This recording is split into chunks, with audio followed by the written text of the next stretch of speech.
ঘুম ভাঙল দরজার ঠক ঠক শব্দে। আমি উঠে দরজা খুলে দিলাম। দরজা খুলে দেখি বাবা দাঁড়িয়ে আছে। আমি বাবাকে দেখে কান্না করে দিলাম আর বাবাকে জড়িয়ে ধরলাম। আসলে বাবার সাথে আমি খুব ফ্রি ছিলাম। কান্না করিস না, সব ঠিক হয়ে যাবে। আর কাল থেকে তুই অফিসে জয়েন করবি, তারপর দেখবি সব ঠিক হয়ে যাবে। আচ্ছা বাবা, তুমি যা বলবে তাই হবে। আর একটা কথা তোকে না জানিয়ে আমি বড় একটা সিদ্ধান্ত নিয়েছি। আশা করি তুই আমার কথা রাখবি। বলো বাবা, আমি তোমার সব কথা রাখবো। আমি তোর সাথে রিমির বিয়ে ঠিক করেছি, কারণ তোর জন্য রিমির জীবন নষ্ট হোক আমি তা চাই না। তাই আমি এই সিদ্ধান্তটা নিয়েছি। তুমি যা ভালো বোঝো তাই করো। আপনারা ভাবছেন এই রিমিটা কে? আসুন 2 মাস আগের কাহিনী বলছি। সকালে ঘুমিয়ে আছি, হঠাৎ ফোনের শব্দে ঘুম ভেঙে গেল। আমি বিরক্ত হয়ে ফোনটা রিসিভ করলাম। দেখি আমার বন্ধু ফোন দিয়েছে। আমার বন্ধুর নাম রাজু। ওই শালা এত সকালে ফোন দিয়ে আমার আরামের ঘুম নষ্ট করলি কেন রে? আরে রাখ তোর আরামের ঘুম। আর এদিকে রিমি ভাবি অন্য একটা ছেলের সাথে এক রিক্সায় কলেজে যাচ্ছে, তুই তাড়াতাড়ি কলেজে চলে আয়। রাজুর মুখে রিমির কথা শুনে আমার নিমিষেই ঘুম উধাও হয়ে গেল। আমি তাড়াতাড়ি উঠে ফ্রেশ হয়ে কলেজের জন্য রওনা দিলাম। আসুন রিমির সাথে পরিচয় করে দেই। রিমি আমাদের কলেজে 2য় বর্ষের ছাত্রী। আমি রিমিকে 2 বছর ধরে ভালোবাসি। রিমিকে অনেকবার প্রপোজ করেছি, কিন্তু রিমি রাজি হয়নি। রিমিকে আমি অনেক ভালোবাসি, যা রিমিকে কেউ এরকম ভাবে ভালোবাসতে পারবে কিনা আমার জানা নাই। পরিচয় দিতে দিতে কলেজে চলে আসলাম। এসে দেখি রিমি একটা ছেলের পাশে বসে আছে আর হেসে কথা বলছে। আমার মাথায় প্রচন্ড রাগ উঠে গেল। আমি সোজা গিয়ে রিমির পাশে বসা ছেলেটির শার্টের কলার ধরে সোজা নাকে একটা ঘুষি মারলাম, আর ছেলেটি নাকে হাত দিয়ে সোজা মাটিতে বসে পড়ল।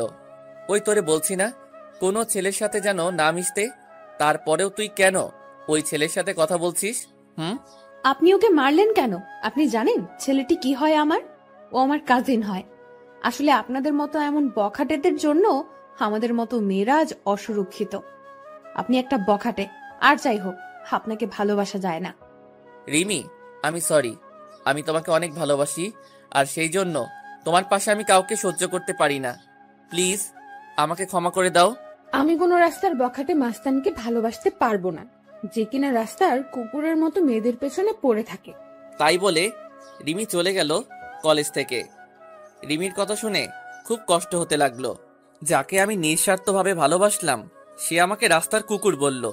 কিন্তু হঠাৎ করে মাথায় প্রচন্ড রাগ উঠে গেল। আমাকে রাস্তার বখাটে মাস্তান বলল। আমি যদি বখাটে মাস্তান হই তাহলে বখাটের মতোই রিমির ভালোবাসা আদায় করে নিব। কাল রিমিকে দেখাবো বখাটেরা কিভাবে ভালোবাসে। পরের দিন সকালে রিমির জন্য অপেক্ষা করছি রাস্তায়। আজ রিমিকে বখাটে বলার শাস্তি পেতে হবে। কিছুক্ষণ পর রিমি আসলো, তবে আজ একা এসেছে। আমি কোনো কথা না বলে রিমিকে জোর করে তুলে নিয়ে বাইকে বসিয়ে প্রচন্ড স্পিডে বাইক চালিয়ে একটা পুরনো ভাঙা ঘরে নিয়ে চলে আসলাম। আসার সময় রিমি অনেক চিৎকার করছিল আর অনেক ভয় পেয়ে গিয়েছিল। রিমি দেখো, আমি তোমাকে অনেক ভালোবাসি। তোমাকে আমি কোনো হার্ট করতে চাই না। তোমাকে আমি 2 বছর ধরে ভালোবাসি। কোনোদিন তোমার সাথে খারাপ ব্যবহার করিনি, তাহলে কেন আমাকে ভালোবাসতে পারবে না? তুমি বখাটে মাস্তান তা তোমার এমন আচরণেই বোঝা যায়। তুমি যদি আমায় সত্যিই ভালোবাসতে তাহলে আমাকে এমন ভাবে তুলে নিয়ে আসতে পারতে না, কারণ এগুলো রাস্তার বখাটে গুলোই পারে এমন কাজ করতে, যার কারণ তার মা বাবা তাকে ঠিকভাবে কোনোদিন শাসন করেনি। তুমি এরকম, তাহলে তোমার বাবা মা কিরকম হবে আল্লাহই জানে। এবার আমার মাথায় রাগ উঠে গেল। তুই আমাকে যা বলার বল, কিন্তু আমার মা বাবাকে তুই কেন মাঝখানে তুললি? কেন? আমি এবার রিমিকে শরীরের সব শক্তি দিয়ে রিমিকে একটা চড় মারলাম, আর রিমি পাশে পড়ে গেল। আমি তখন রিমির কাছে গিয়ে রিমির শরীর থেকে ওড়না ছুঁড়ে ফেলে দিয়ে রিমির উপর শারীরিক অত্যাচার করলাম। আমাদের ভাষায় যাকে বলে ধর্ষণ। হ্যাঁ, আমি রিমিকে ধর্ষণ করেছি। আমাকে বখাটে বলে, মাস্তান বলে আমার মা বাবাকে গালি দেয়। রিমি আমাকে আটকানোর অনেক চেষ্টা করেছিল, কিন্তু পারেনি। আমার শক্তির সাথে রিমি আমার পা পর্যন্ত ধরেছিল, কিন্তু আমার সেই সময় মাথায় প্রচন্ড রাগ উঠেছিল। রিমি একভাবে কান্না করেই যাচ্ছে। কিছুক্ষণ পর সেখানে কিছু মানুষ আসলো। হয়তো রিমির চিৎকার শুনে মানুষ চলে এসেছে। মানুষগুলো আমাকে একসময় মারতে লাগলো। তারপর আমার আর কিছু মনে নেই। যখন জ্ঞান ফিরে তখন আমি জেলখানায়। তারপর আমার বাবা আসলো। বাবা সব কাহিনী শুনতে চাইলো। বাবাকে আমি সব খুলে বললাম। বাবা বলল, তুই চিন্তা করিস না, আমি তোকে যত তাড়াতাড়ি সম্ভব জামিন করিয়ে নিয়ে যাব। আমি জেলে থাকতে রিমিডার কোনো খোঁজ খবর পাইনি। এমনকি আমার মা আমাকে দেখতে আসেনি। বাবা মাঝে মাঝে আসতো আমাকে দেখতে, আর তার 2 মাস পর জামিন হয়ে যায়। আর তার পরের কাহিনী সব আপনারা তো জানেন। পরের দিন ঘুম থেকে উঠে ফ্রেশ হয়ে গুছিয়ে অফিসে যাওয়ার প্রস্তুতি নিচ্ছি। সবকিছু গুছিয়ে নিচে এসে দেখি মা বাবা সবাই একসাথে নাস্তা করছে। আমি যেই নাস্তা করার জন্য টেবিলে বলতে যাব, তখনই আমার মা নাস্তা রেখে উঠে চলে গেল। নিজের প্রতি খুব খারাপ লাগছে। আমার জন্য মা নাস্তা না করে উঠে চলে গেল। মা আমার সাথে কথা বলা বন্ধ করে দিয়েছে। তারপর আমিও নাস্তা না করে বাবার সাথে অফিসে চলে গেলাম। অফিসে এসে সবার সাথে পরিচয় হয়ে নিলাম। দিনটা খুব ভালো কাটলো। হঠাৎ করে বাবা আমার ডেস্কে আসলো। আগামী শুক্রবার তোর বিয়ের প্রস্তুতি নিয়ে রাখছি। দেখতে দেখতে শুক্রবার চলে আসলো। কোনো আয়োজন বাদেই বিয়ে হয়ে গেল। শুধু 2 পরিবারের মানুষ ছিল, আর কেউ ছিল না। আমি এখন বাসর ঘরের সামনে দাঁড়িয়ে আর ভাবছি রিমির সামনে কোন মুখ নিয়ে যাব। রিমি কোনোদিন মেনে নিতে পারবে আমাকে? তারপর 3 টাকার সাহসে নিয়ে রুমে ঢুকে পড়লাম। কারণ রিমিকে বিয়ে করার ব্যাপারে কোনো আপত্তি ছিল না। কারণ রিমিকে আমি ভালোবাসতাম। আর আমার রাগের কারণে রিমির জীবনটা নষ্ট হয়ে গেল। রুমে ঢুকে দেখি রিমি বসে বসে কান্না করছে। আমি রিমির পাশে বসতে যাব, তখনই রিমি আমাকে এক ঝাটকায় সরিয়ে দিয়ে বলল, তুই আমার পাশে আসবি না। তোর জন্য আমার জীবন নষ্ট হয়ে গেছে। তোর জন্য আমার বাবা মার সম্মান নষ্ট হয়ে গেছে। তোকে আমি কোনোদিন ক্ষমা করব না, আর তোকে স্বামী হিসেবে কোনোদিন মানব না। তুই কোনোদিন আমার কাছে স্বামীর অধিকার দেখাতে আসবি না। রিমি, আমি তোমাকে এর আগেও ভালোবাসতাম, আর এর পরেও ভালোবাসবো। সেদিন রাগের মাথায় ওসব কাজ করেছি। প্লিজ আমাকে ক্ষমা করে দাও। আমার ঘুম আসতেছে, আমি ঘুমাবো। আর রাস্তার বখাটে মাস্তানের সাথে আমি এক খাটে ঘুমাতে পারবো না। আর যদি আবার রাগ হয়, তাহলে আবার আমাকে রাস্তার কুকুরের মতো ভোগ করো। সেটা তো তুমি খুব ভালো করেই পারবে। তাই বলে রিমি ঘুমিয়ে পড়ল, আর আমি নিচে বিছানা পেতে ঘুমিয়ে পড়লাম। রিমি আমাকে কোনোদিন মেনে নেবে না, সেটা আমি জানতাম। কিন্তু রিমি কেন বোঝে না যে আমি রিমিকে অনেক ভালোবাসি? রিমি বিছানায় শুয়ে পড়ল, আর আমি নিচে একটা চাদর আর বালিশ নিয়ে শুয়ে পড়লাম। সকালে ঘুম থেকে উঠে দেখি রিমি এখনো শুয়ে আছে। কিন্তু রিমি অনেক চেঞ্জ হয়ে গেছে। আগে মেয়েটা অনেক সুন্দর ছিল, এই 2 মাসে রিমি অনেক শুকিয়ে গেছে। মনে হয় নিজের শরীরের যত্ন নেয় না। রিমি নড়াচড়া করছে, মনে হয় ঘুম থেকে এখনই উঠে পড়বে। তাই আমি তাড়াতাড়ি বাথরুমে ঢুকে পড়লাম ফ্রেশ হতে। ফ্রেশ হয়ে বাইরে বেরিয়ে দেখি রিমি হাঁটু ভাঁজ করে বিছানার উপর মাথা নিচু করে বসে আছে। কি হয়েছে রিমি, তুমি এমন ভাবে বসে আছো কেন? ফ্রেশ হবে না? এবার রিমি মাথা তুলল, দেখি রিমি কান্না করছে। মুহূর্তের মধ্যে মনটা খারাপ হয়ে গেল। আমি কান্না করি আর যাই করি, আপনাকে না দেখলেও চলবে। যে মানুষটা আমার সবকিছু শেষ করে দিয়েছে, আমার স্বপ্ন, আশা, ইজ্জত, যে মানুষটা নিমেষেই সব শেষ করে দিয়েছে, তার সাথে আমার এক রুমে থাকতে হচ্ছে। কতটা ঘৃণা করি আপনাকে জানেন আপনি?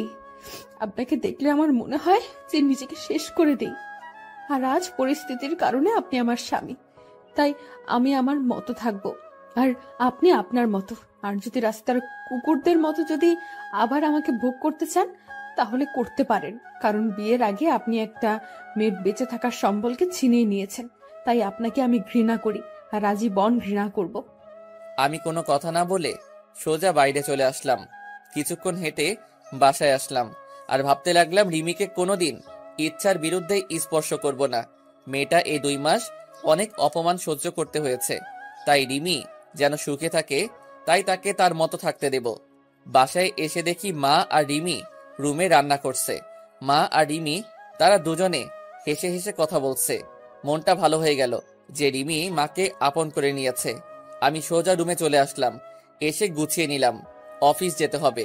ব্যাগ নিয়ে নিচে এসে দেখি মা আর রিমি একসাথে বসে নাস্তা করছে। আমি একটু না অনেক অবাক হলাম, কারণ মা আমাকে ছাড়া কোনোদিন নাস্তা করেনি।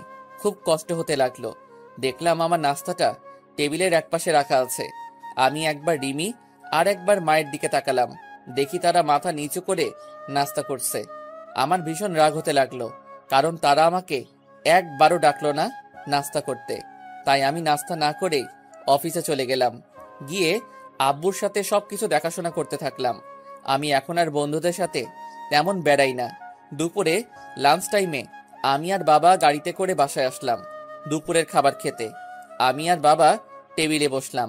দেখলাম বাবাকে প্লেট ভাত সবকিছু এগিয়ে দিচ্ছে মা আর রিমি, কিন্তু আমার সামনে কেউ কিছু দিচ্ছে না।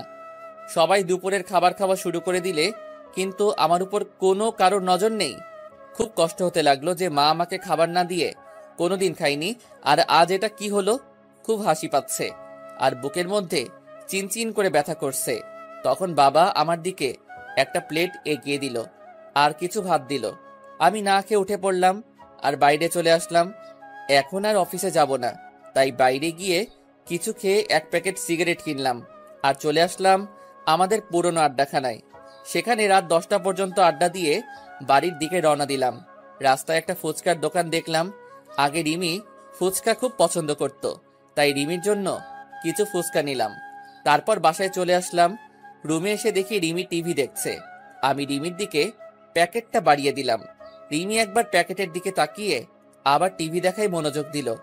কি হলো ধরো, তুমি তো আগে প্রচুর ফুচকা খেতে। নাও, তোমার জন্য নিয়ে আসলাম। আপনাকে বলেছি না আমার বিষয়ে আপনার কোনো অধিকার ফলানোর চেষ্টা করবেন না। আর আপনি কি ভাবছেন আপনার হাতের জিনিস আমি খাবো? ভাবলেন কিভাবে? আপনার ওই নোংরা হাতে আমি কোনোদিন বিষ পর্যন্ত খাবো না। যে একটা মেয়ে সম্মান দিতে পারে না তার হাতের জিনিস খেলে আমার পাপ হবে। যত সব রাস্তার কুত্তা, বখাটে মাস্তান। আবার আপনাকে গালি দিলাম। এখন তো আর জোর করে কোনো মেয়েকে ধর্ষণ করতে হবে না, আর সে চাইলেই আর আটকাতে পারবে না। আমি আর কোনো কথা বললাম না। প্যাকেটটা টেবিলের উপর রেখে আমি ফ্রেশ হতে চলে গেলাম। ফ্রেশ হয়ে এসে দেখি রিমি ঘুমায় পড়ছে। আমি কিছুক্ষণ রিমির দিকে তাকিয়ে শুয়ে পড়লাম, কারণ রিমি যতই আমাকে গালাগালি দিক, এসবের জন্য দায়ী তো আমি, আর আমি রিমিকে অনেক ভালোবাসি। এভাবে কিছুদিন চলে গেল। এই কয়দিন মা আমার সাথে একবারও কথা বলেনি, আর রিমি কথা বললেই গালাগালি দিত আর অবহেলা করত। আমি আর সহ্য করতে পারতি না আপনজনের অবহেলাগুলো। আমি এই কয়দিন বাড়িতে খাবার খাইনি, কিন্তু কেউ একবারও জিজ্ঞাসা করেনি কিছু খাইছি কিনা। আজ অফিসে বসে কাজ করছি, আর তখন বাবা এসে বলল রিমি নাকি হঠাৎ করে শরীর খারাপ হয়েছে, মাথা ঘুরে পড়ে গেছে। আমি আর বাবা তাড়াতাড়ি গাড়ি নিয়ে বাসায় চলে আসলাম। এসে দেখি রিমি আর মা রিমির সাথে কথা বলতেছে। রিমি বিছানায় শুয়ে আছে আর মা রিমির মাথায় হাত বুলিয়ে দিচ্ছে। আমি আসা মাত্রই মা রুম থেকে চলে গেল। আমি গিয়ে রিমির পাশে বসলাম আর রিমি একটু দূরে সরে গেল। কি হয়েছে তোমার? বাবা বলল তোমার শরীর খারাপ। কি হলো বলো, কি হয়েছে? বড় সমস্যা হলে ডাক্তারের কাছে নিয়ে যাব। আমি মা হতে চলেছি। কি? আমি বাবা হতে চলেছি? এত খুশি সংবাদ, আর তুমি এমন মনমনা হয়ে বলছো কেন? তুমি জানো না আমি কত খুশি। আমি অ্যাবর্শন করব। মানে ঠিক বুঝলাম না। আমি এই বাচ্চা চাই না, আমি অ্যাবর্শন করব। কি বলছো এসব? বাচ্চা অ্যাবর্শন করবে মানে? পাগল হলে নাকি তুমি? আমি কিছুতেই হতে দিব না। আমার বাচ্চা আমি নষ্ট করতে দেব না। আমার পেটে আমি কোনো বখাটে মাস্তানের ধর্ষণকারীর বাচ্চা রাখতে পারবো না। আমার পেটে কোনো অমানুষের বাচ্চা রাখতে দেব না। তাই আমি ডিসিশন নিয়েছি, আমি অ্যাবর্শন করব। রিমি, তুমি যা শাস্তি দিবে আমাকে দাও, কিন্তু আমার নিষ্পাপ বাচ্চাকে তুমি কোনো ক্ষতি করো না। সে তো আর কোনো দোষ করেনি। প্লিজ, তুমি এমন করো না। তুমি আমাকে যা শাস্তি দিবে আমি সব মাথা পেতে নিব, কিন্তু আমার বাচ্চাটাকে কোনো ক্ষতি করো না। তোমার পায়ে পড়ি প্লিজ, এমন বড় শাস্তি আমাকে দিও না। আমার পেটে যে বাচ্চা সে একটা অমানুষের বাচ্চা, একজন বখাটের বাচ্চা, যে নিজের ভালোবাসা পাওয়ার জন্য একটা মেয়েকে জীবিত লাশ করে দিতে পারে। আর তার বাচ্চা বড় হলে তার বাবার মতো হবে না, সেটা কেউ বলতে পারে? তাই আমার পেটে কোনো অমানুষের বাচ্চা পেটে ধরে রাখতে পারবো না। আর এই বাচ্চা যদি বড় হয়ে তার বাবার মতো অমানুষ হয়, তাই আগে থেকে আমি পৃথিবীতে কোনো অমানুষ নিয়ে আসতে পারবো না। প্লিজ রিমি, তুমি আমাকে যা বলার বলো, কিন্তু আমার বাচ্চাকে কিছু বলো না। আমি তোমাকে কথা দিলাম, আমার বাচ্চা পৃথিবীর আলো দেখার সাথেই তোমার থেকে অনেক দূরে নিয়ে যাব। আমার বাচ্চার চেহারা পর্যন্ত তোমাকে দেখতে দেব না। তার আগে আমি সবকিছু ছেড়ে চলে যাব। আমার কান্না দেখে রিমির হয়তো কিছুটা মায়া হলো, তাই সে আর কিছু বলল না। আমার সামনে থেকে উঠে চলে গেল। আমি ওখানে বসে বসে ভাবছি, নিজের সন্তানকে কেউ কোনোদিন এভাবে বলে আমার কোনোদিন জানা ছিল না। রিমির সাথে না হয় আমি একটা অন্যায় করেছি, কিন্তু সে তো আমার বউ হয়। আমি তো রিমিকে বউয়ের মর্যাদা দিয়েছি, তাহলে কেন রিমি আমার সাথে এমন করছে? রিমিকে তো আমি অনেক ভালোবাসি, রিমি কেন বোঝে না? আমি বাইরে চলে আসলাম আর এক প্যাকেট সিগারেট নিলাম, নিয়ে ছাদে চলে আসলাম আর মনের সব দুঃখ ধোঁয়ার সাথে উড়িয়ে দিচ্ছি। আমার সন্তান জন্ম নেওয়ার সাথে সাথে আমি সবার থেকে ওকে দূরে নিয়ে চলে যাব। কেউ যেন তাকে অমানুষের বাচ্চা না বলতে পারে। রিমি তো আমার সন্তানকে কোনো দিন মেনে নেবে না, তাই সবাইকে বোঝার আগে আমি আমার সন্তানকে নিয়ে অনেক দূরে চলে যাব। চাইলেই আর খুঁজে পাবে না। সিগারেট শেষ করে নিচে আসলাম, এসে দেখি সবাই একসাথে বসে রাতের খাবার খাচ্ছে। আমার মনটা আবার খারাপ হয়ে গেল। আজকেও আমাকে না ডেকে সবাই একসাথে খাওয়া শুরু করে দিয়েছে। আমি আমার রুমের দিকে যাচ্ছি, তখন বাবা আমাকে ডাকলো খাবার খেতে। আমার ক্ষুধা নাই বলে রুমে চলে আসলাম। আমার মায়ের কাছে আমি এতটাই ঘৃণার পাত্র হয়ে গেলাম যে আমার সাথে এই কয়টা দিন একটা কথাও বলেনি। আমি নিচে বিছানায় পেতে শুয়ে পড়লাম। কখন যে ঘুমিয়ে পড়েছি ঠিক নেই। সকালে উঠে দেখি রিমি খাটের উপর নেই, হয়তো নিচে গেছে। আমি উঠে ফ্রেশ হয়ে নাস্তা না করে অফিসে চলে আসলাম। বিকালে অফিস শেষে বাসায় আসার সময় রিমির জন্য কিছু জিনিস নিয়ে নিলাম, কিছু ফল আর মাদার হরলিক্স আর অন্যান্য মায়ের শরীরের উপকারে আসে সব কিছু নিয়ে আসছি। তখন অঝোর ধারায় বৃষ্টি হতে লাগলো। আজ খুব বৃষ্টিতে ভিজতে ইচ্ছা করছে। অনেকদিন বৃষ্টিতে গোসল করিনি। আমার আবার বৃষ্টিতে ভিজলে জ্বর ঠান্ডা লাগে। আমি কোনো কিছু না ভেবে একভাবে হেঁটে চলেছি। বাসায় এসে কলিং বেল বাজালাম, দেখি আব্বু দরজা খুলে দিছে। কিরে, তুই বৃষ্টিতে কেন ভিজছস? তোর জ্বর আসবে। কিছু হবে না, অনেকদিন পর বৃষ্টিতে ভিজেছি তাই ভালো লাগছে। আমার রুমে চলে আসলাম। এসে দেখি রিমি জানালার গ্রিল ধরে এক মনে বাইরে তাকিয়ে আছে। আমি রিমিকে ডাক দিলাম। রিমি আমার দিকে তাকালো। আমি রিমির হাতে ফল আর হরলিক্সের প্যাকেটটা দিতে যাব, তখন রিমি চিৎকার করে রেগে বলল, আপনাকে এইসব আনতে বলেছে কে? এসব ঢঙের কোনো দরকার নেই। আমার জীবনটা শেষ করে এখন নাটক করতে আসছে। যত সব ঢং দেখলে বাঁচি না। আর আপনি ভাবলেন কি করে একটা অমানুষের হাতের জিনিস আমি খাবো? যদি সারাদিন না খেয়েও থাকি তবুও আপনার মতো একটা মানুষের কোনো জিনিস খাবো না। রিমি, আমি এসব কিছু আনতে চাইনি, শুধু আমাদের বাচ্চাটার জন্য নিয়ে এসেছি। তুমি আমাকে যেভাবে শাস্তি দেবার দাও, আমাদের বাচ্চাটাকে কোনো শাস্তি দিও না। তুমি এগুলো আমার বাচ্চার জন্য নিয়মিত খাও। আমাদের বাচ্চা মানে শুধু আপনার বাচ্চা, আমার কোনো বাচ্চা নেই। তাও আবার আপনার মতো একটা জানোয়ারের বাচ্চা নেব আমি? কোনোদিন না, কোনো দিন সম্ভব না। আচ্ছা, শুধু আমার বাচ্চা তোমাকে বাচ্চার মা বলে, আমি কোনোদিন পরিচয় দেব না। তুমি নিশ্চিন্তে থাকতে পারো। শুধু আমার বাচ্চাটার জন্য এগুলো নাও। এবার রিমি রাগী মুখে আমার হাত থেকে প্যাকেট নিয়ে অন্য রুমে চলে গেল আর আমি ফ্রেশ হতে চলে গেলাম। ফ্রেশ হয়ে এসে দেখি রিমি বিছানায় শুয়ে পড়ছে। আমি ফ্লোরে বিছানা পেতে শুয়ে পড়লাম। মাঝরাতে আমার শরীরে কাঁপুনি দিয়ে জ্বর আসলো। আমি একটা চাদর নিয়ে শুয়ে পড়লাম। যখন ঘুম ভাঙলো তখন দেখি সকাল 12টা বেজে গেছে আর আমার পাশে বাবা বসে আছে আর মাথায় পানি দিচ্ছে। তাহলে সারা রাত আমার শরীরে জ্বর ছিল, কিন্তু রিমির তো জানার কথা যে আমার জ্বর এসেছে। হয়তো রিমি আমার উপর ঘৃণা করে, আমার শরীরে হয়তো স্পর্শ করেনি। বাবা, তুমি এখানে? রিমি মাথায়। সকালে অফিসে গিয়ে দেখি তুই আসিসনি, আবার ফোন বন্ধ। তাই আমি বাড়িতে এসে দেখি তুই জ্বরে শরীর কাঁপুনি দিয়ে উঠছে, তাই আমি মাথায় পানি দিয়ে দিচ্ছি। আসলে বাবা সব জানে যে রিমি আর মা আমার সাথে কথা বলে না, তাই হয়তো বাবা আমার খোঁজ খবর নিচ্ছে। আমার চোখ দিয়ে কয়েক ফোঁটা পানি বের হয়ে গেল। আমার মায়ের জন্য আমার উপর একটু মায়া হলো না। আর রিমিকে তো আমি নিজের থেকে ভালোবাসি, তাহলে রিমি অন্তত একটু দেখতো যে আমি মারা গেছি না বেঁচে আছি। বাবা কিছু খাবার নিয়ে আসবে, রাতে থেকে কিছু খাওয়া হয়নি। একটু বস, আমি বৌমাকে পাঠিয়ে দিচ্ছি। না বাবা, দরকার নেই, আমি বাইরে থেকে খেয়ে নেব। আমি সব বুঝি রে বাবা, মেয়েটা তোকে এখনো ক্ষমা করতে পারেনি। আমি নিয়ে আসছি খাবার। তাই বলে বাবা চলে গেল। নিচে খাবার আনতে, আর আমি বিছানায় শুয়ে আছি। তখন রিমি রুমে আসলো আর আমার দিকে একবার তাকিয়ে নিজের কাজ সেরে আবার রুমের বাইরে চলে গেল। আমি যেই মেয়েটাকে নিজের জীবনের চাইতেও বেশি ভালোবাসি, সেই মেয়েটা আমার প্রতি একটু মায়া কাজ করে না। যেদিন আমি থাকবো না, সেদিন বুঝতে পারবে কতটা ভালোবেসেছিলাম তাকে আমি। সেদিন হয়তো আর আমাকে পাবে না, সবকিছু মায়া ত্যাগ করে চলে যাব। তখন আমার উপরে আর কারো রাগ থাকবে না, কেউ আমাকে অমানুষ জানোয়ার বকাটে বলবে না। তারপর বাবা আমাকে খাবার দিয়ে গেল, আমি খেয়ে নিলাম। তারপর বিকালের দিকে একটু শরীরটা ভালো হলো, আমি আস্তে আস্তে উঠে বাইরে চলে আসলাম আর কিছু খেয়ে নিলাম। এভাবে চলে গেল 2 দিন। এই 2 দিন আমার শরীরে হালকা জ্বর ছিল, কিন্তু মা, রিমি কেউ আমাকে দেখেনি, সবাই অবহেলা করেছে। এখন কেমন যেন নিজেকে শেষ করে দিতে ইচ্ছা করছে। নিজের আপনজনের এমন অবহেলা সহ্য হচ্ছে না। আমি বাসার খাবার খুবই কমই খাই, বেশিরভাগই বাইরে খাই। আজ আবার একটু অফিসে আসলাম, এসে কিছু কাজ করে বাসায় আসার সময় রিমির জন্য কিছু জিনিস কিনলাম, যাতে আমার বাবুটা রিমির ভেতরে সুস্থ থাকে। মা আমার সাথে একদম কথা বলা বন্ধ করে দিয়েছে। আমি আগ বাড়িয়ে কথা বলতে গেলেও মা কথা বলে না, আর রিমি আমার সাথে যখনই কথা বলতে আসে তখনই রাগ দেখিয়ে আর গালাগালি করে। এইভাবে চলে গেল 7 মাস।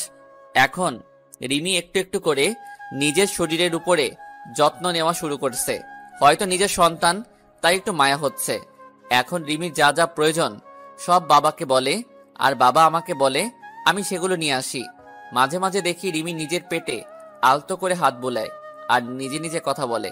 খুব আস্তে আস্তে কথা বলে, আমি শুনতে পারি না, মানে নিজের সন্তানের সাথে কথা বলে। এসব দেখে খুব ভালো লাগে যে রিমি তার পেটের সন্তানকে একটু একটু করে ভালোবাসতে শিখেছে। হাজার হলেও মা সে। আর রিমি আগে সবসময় কেন মনমরা আর উদাস হয়ে থাকতো, এখন আর আগের মতো থাকে না, আবার আগের মতো স্বভাবটা ফিরে আসছে। আর এখন রিমি আমার দিকে কেন আর চোখে তাকায়, তবে মাঝে মাঝে আমি সেগুলো দেখেও না দেখার ভান করে থাকি। হয়তো নিজের বাচ্চার সাথে সাথে আমার উপরও একটু একটু মায়া জন্মাতে শুরু করছে, কিন্তু সেদিক থেকে আমার কোনো ইচ্ছাই নেই। আমি সারাদিন আমার মতো থাকি, আর রিমি রিমির মতো। আজ মাঝরাতে হঠাৎ করে ঘুমটা ভেঙে গেল, উঠে দেখি রিমি ঘুমিয়ে আছে, আর এতটা হাত রিমির পেটের উপর। হয়তো বাচ্চাকে আদর করতে করতে ঘুমিয়ে পড়েছে। আমি এবার উঠে রিমির পাশে গিয়ে বসলাম, আর আমার হাতটা রিমির পেটে আলতো করে রাখলাম। খুব ভালো লাগছে আমার। ছোট বাবুটা রিমির মধ্যে আস্তে আস্তে বড় হচ্ছে। আমি আস্তে আস্তে মাথাটা নিচু করে রিমির পেটে চুমু খেতে যাব, তখন রিমির ঘুমটা ভেঙে যায়। আর রিমির পেটে আমার হাত দেখে আর আমার মুখটা রিমির পেটের কাছে দেখে রিমির চোখ রাগে ভরে গেল। আর রিমি আমাকে আমার পাওনাটা বুঝিয়ে দিল। রিমি আমাকে 2টা চড় মারলো আর আমাকে ধাক্কা দিয়ে দূরে সরিয়ে দিল। আমি গালে হাত দিয়ে রিমির দিকে এক দৃষ্টিতে তাকিয়ে আছি, আর রিমির চোখ দিয়ে যেন আগুন বের হচ্ছে। কুত্তা, তুই আমার কাছে কেন এসেছিস? আমার জীবনটা নষ্ট করে তোর শান্তি হয়নি? ছোট লোক একটা, তোর কোনো মনুষ্যত্ব বোধ নেই। তুই দেখছিস আমার পেটে 7 মাসের বাচ্চা, তারপরে তুই কিভাবে আমার কাছে আসছিস? হ্যাঁ, তোর মতো জানোয়ারকে আমার আর বিশ্বাস নেই। ছি ছি ছি, মনে হচ্ছে আমি এক্ষুনি এই পৃথিবী ছেড়ে চলে যাই। প্লিজ রিমি, তুমি বিশ্বাস করো, আমার কোনো খারাপ উদ্দেশ্য ছিল না। আমি আমার সন্তানকে একটু স্পর্শ করতে চেয়েছিলাম। তুমি বিশ্বাস করো, আমার কোনো খারাপ উদ্দেশ্য ছিল না। বিশ্বাস করব তোকে? তুই ভাবলি কি করে তোর মতো একটা ছোট লোক জানোয়ারের বাচ্চা কুকুরকে বিশ্বাস করব? আমার ভাবতেও ঘৃণা হচ্ছে যে একটা 7 মাসের গর্ভবতী মায়ের কাছে তোর আসতে একটু বিবেকে বাঁধলো না। আজ থেকে তুই আর এই রুমে থাকতে পারবি না। তোকে আস্তে আস্তে মেনে নিতে চেয়েছিলাম, কিন্তু তুই কোনোদিন ভালো হবি না। আসলে রাস্তার কুকুর কোনোদিন ভালো হয় না। আমি আর কিছু না বলে বাইরে চলে আসলাম। এসে ছাদে চলে আসলাম। খুব কষ্ট হচ্ছে আমার। রিমি আবার আমাকে ভুল বুঝলো। আমি তো আমার সন্তানকে একটু স্পর্শ করতে চেয়েছিলাম, আর রিমি আমাকে থাপ্পড় মারলো। নিজের অজান্তেই চোখ দিয়ে 2 ফোঁটা নোনা পানি বের হলো। আজকে নিজেকে শেষ করে দিতে ইচ্ছা হচ্ছে, কিন্তু আমাকে বেঁচে থাকতে হবে। আমার সন্তানের জন্য আমাকে বেঁচে থাকতে হবে, নইলে আমার মতো আমার সন্তানও এমন অবহেলা পাবে। আর নিজের আপনজনের কাছ থেকে এমন অবহেলা পেলে সে নিজেও ঠিক থাকতে পারবে না। তাই আমি আমার সন্তানকে নিয়ে এই পরিবার, এই শহর থেকে অনেক দূরে চলে যাব। চাইলেও কেউ আর খুঁজে পাবে না। সারা রাত এভাবে ছাদে কাটিয়ে দিলাম। রিমির কথা ভাবতে ভাবতে কখন যে সকাল হয়ে গেছে ঠিক খেয়াল করিনি। সকালে নিচে চলে আসলাম, এসে সোজা মায়ের রুমে চলে গেলাম। দেখি মা বসে আছে আমি মায়ের কাছে গিয়ে মায়ের সামনে হাঁটু গেড়ে বসে পড়লাম। মা, কেন তুমি আমার সাথে এমন ব্যবহার করছো? কেন এমন অবহেলা করছো? তুমি তো জানো আমি অবহেলা একদম সহ্য করতে পারি না। সেদিন রিমি তোমাদের নামে অনেক খারাপ ভাষায় গালাগালি করছিল, তাই আমি রাগের মাথায় রিমির সাথে এমন ব্যবহার করি। চাইলে তুমি আমাকে মারতে পারো, আর যদি না শাস্তি দাও তাহলে তুমি একবার বলো যে এ বাড়ি থেকে চলে যেতে। আমি সবকিছু ছেড়ে চলে যাব, আর কোনোদিন তোমার এই শয়তান ছেলের মুখ দেখতে দেব না। তোর সাথে আমার কোনো কথা নেই। আমি আগেই বলেছি, আমার ছেলে সেদিনই মারা গেছে আমার কাছে, যেদিন সে ওরকম একটা নোংরা কাজ করেছিল। আর আমি কারো মা না, আমার কোনো ছেলে নেই। তুই যেখানে পারিস সেখানে চলে যা, আমার কিচ্ছু যায় আসে না। ঠিক আছে মা, আমি আর কোনোদিন তোমাকে মা বলে ডাকবো না। আমি চলে যাব, সবাইকে ছেড়ে চলে যাব।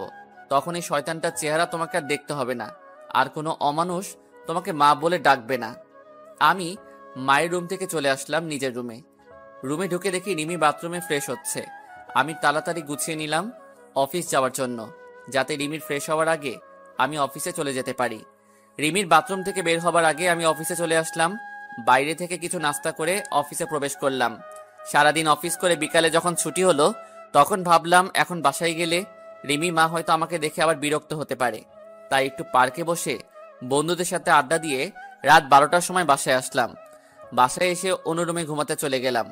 আজ আর নিজের রুমে ঘুমাতে যাইনি, কারণ রিমি আমাকে দেখলে আবার রাগ করবে।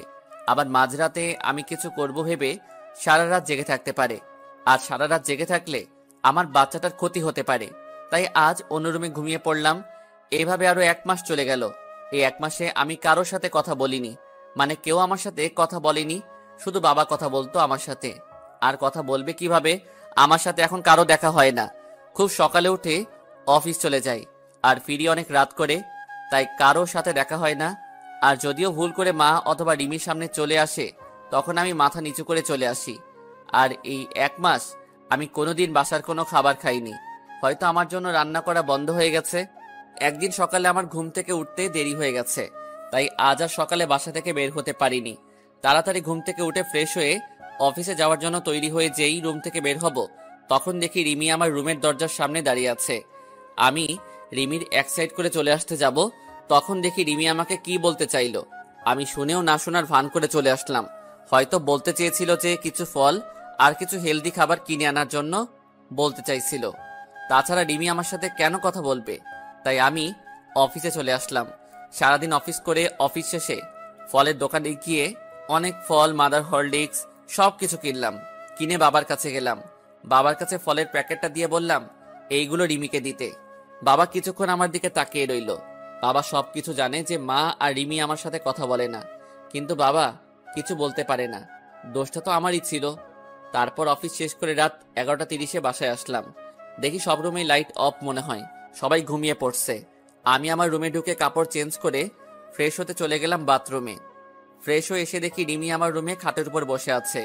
আমি রিমিকে দেখে কিছুটা ভয় পেলাম। রিমি, তুমি এখানে? কোনো সমস্যা হয়েছে? সমস্যা হলে আমাকে ডাকতে পারতে, তুমি কষ্ট করে কেন এলে?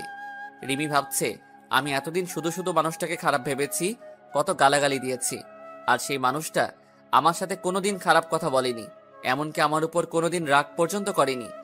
রিমি, কি ভাবছো তুমি? কোনো সমস্যা হয়েছে? আর আমি তো বাবার কাছে সবকিছু কিনে দিয়েছি। কোনো কিছু কিনতে ভুলে গেলে বলো, আমি কাল সকালে ড্রাইভারকে দিয়ে পাঠিয়ে দেব।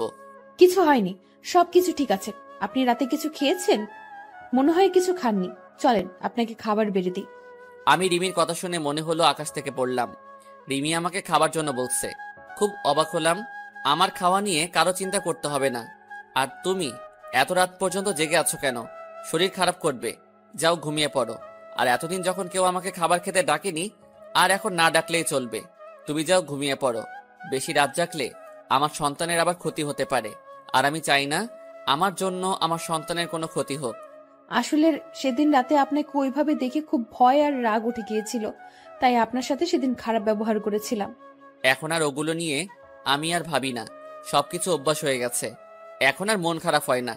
তাই বলে আমি চাদর টেনে শুয়ে পড়লাম, আর রিমি মুখটা মলিন করে চলে গেল। আর আমি ভাবতে থাকলাম রিমি এতদিন পরে আমার সাথে কথা বলল, খুব ভালো লাগছে।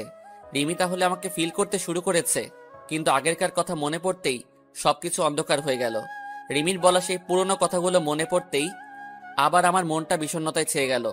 আমি তো মাকে কথা দিয়েছি যে সবকিছু ছেড়ে অনেক দূরে চলে যাব, আর মা আমাকে তার ছেলে বলে মানে না। যখন আমি কার জন্য এখানে থাকবো, তাই সবকিছু মাথা থেকে ঝেড়ে ঘুমিয়ে পড়লাম। সকালে ঘুম থেকে উঠে ফ্রেশ হয়ে অফিসের জন্য রওনা হব, তখন আবার রিমি আমার রুমে আসলো। আমি সেদিকে কোনো খেয়াল না করে বললাম, এত সকালে ঘুম থেকে উঠছো কেন? যাও, যে শুয়ে পড়ো, আর কিছু লাগলে বলতে পারো, বাবার কাছে কিনে পাঠিয়ে দেব। না মানে আপনি প্রতিদিন খুব সকালে অফিসে চলে যান, তাই জানতে আসলাম সকালের নাস্তাটুকু করেন না।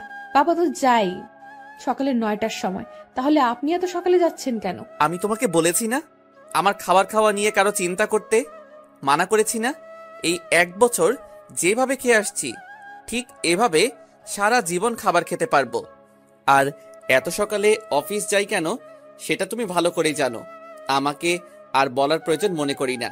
তুমি তো বলেছিলে যে আপনার ওই চেহারা যেন আমাকে আর না দেখান, তাই যতটা সম্ভব চেষ্টা করি না দেখানোর। এবার দেখি রিমি মাথা নিচু করে বসে আছে। হয়তো এমন কথা রিমি আমার কাছ থেকে আশা করেনি। আমি আর এক মুহূর্ত না দাঁড়িয়ে চলে আসলাম বাইরে। নিচে এসে দেখি টেবিলে সব নাস্তা রাখা আছে, হয়তো রিমি আমার জন্য তৈরি করেছিল। আমি রেস্টুরেন্ট থেকে কিছু নাস্তা করে অফিসে প্রবেশ করলাম। অফিসে কাজ করতে করতে দুপুরের খাবার সময় হয়ে গেল। সবাই লাঞ্চ করতে চলে গেছে, এমনকি বাবাও চলে গেছে বাসায় লাঞ্চ করতে। আর আমি নিজের ডেস্কে বসে আছি। তখনই আমার ফোনটা বেজে উঠল। আমি রিসিভ করলাম। একটা আননোন নাম্বার থেকে ফোন এসেছে। কোনো কাজ নেই, তাই ফোনটা রিসিভ করলাম। হ্যালো, আসসালামু আলাইকুম। ওয়ালাইকুম আসসালাম। কে বলছেন আপনি? আমি রিমি বলছি। আপনি দুপুরে লাঞ্চ করতে বাসায় আসছেন না? আসলে রিমি আমাকে এই প্রথম ফোন দিল তো, তাই নাম্বার আর কণ্ঠ চিনতে পারিনি। আর তার থেকে বেশি অবাক হলাম যে রিমি আমাকে ফোন করে লাঞ্চ করার জন্য বলছে। আমি বাইরে থেকে লাঞ্চটা করে নিয়েছি। আর আমি লাঞ্চ করেছি কিনা করেছি তা কেউ না ভাবলে খুশি হতাম। এতদিন যখন কেউ কোনো খোঁজ খবর রাখিনি, তাই এখনো খোঁজ খবর না রাখলে আমি না খেয়ে মরবো না। মিথ্যা বললাম। তাই বলে আমি ফোনটা রেখে দিলাম। আর ভাবতে থাকলাম, হঠাৎ করে রিমি এত চেঞ্জ হলো কিভাবে? বুঝলাম না। সকালে নাস্তা করেছে কিনা, দুপুরে লাঞ্চ করেছে কিনা, সব জানতে চাইছে। এর কারণটা কি হতে পারে?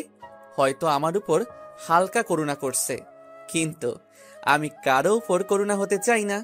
এতদিন কিভাবে ছিলাম তা একটা বারও কেউ খোঁজ খবর নেয়নি, তাই এতদিন খোঁজ নেওয়ার কোনো দরকার নেই। তারপর আমি উঠে গিয়ে বাইরে থেকে লাঞ্চ করে নিলাম।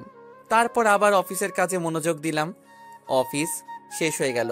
আমি বাইরে বের হয়ে আমার প্রতিদিনের কাজ করতে থাকলাম।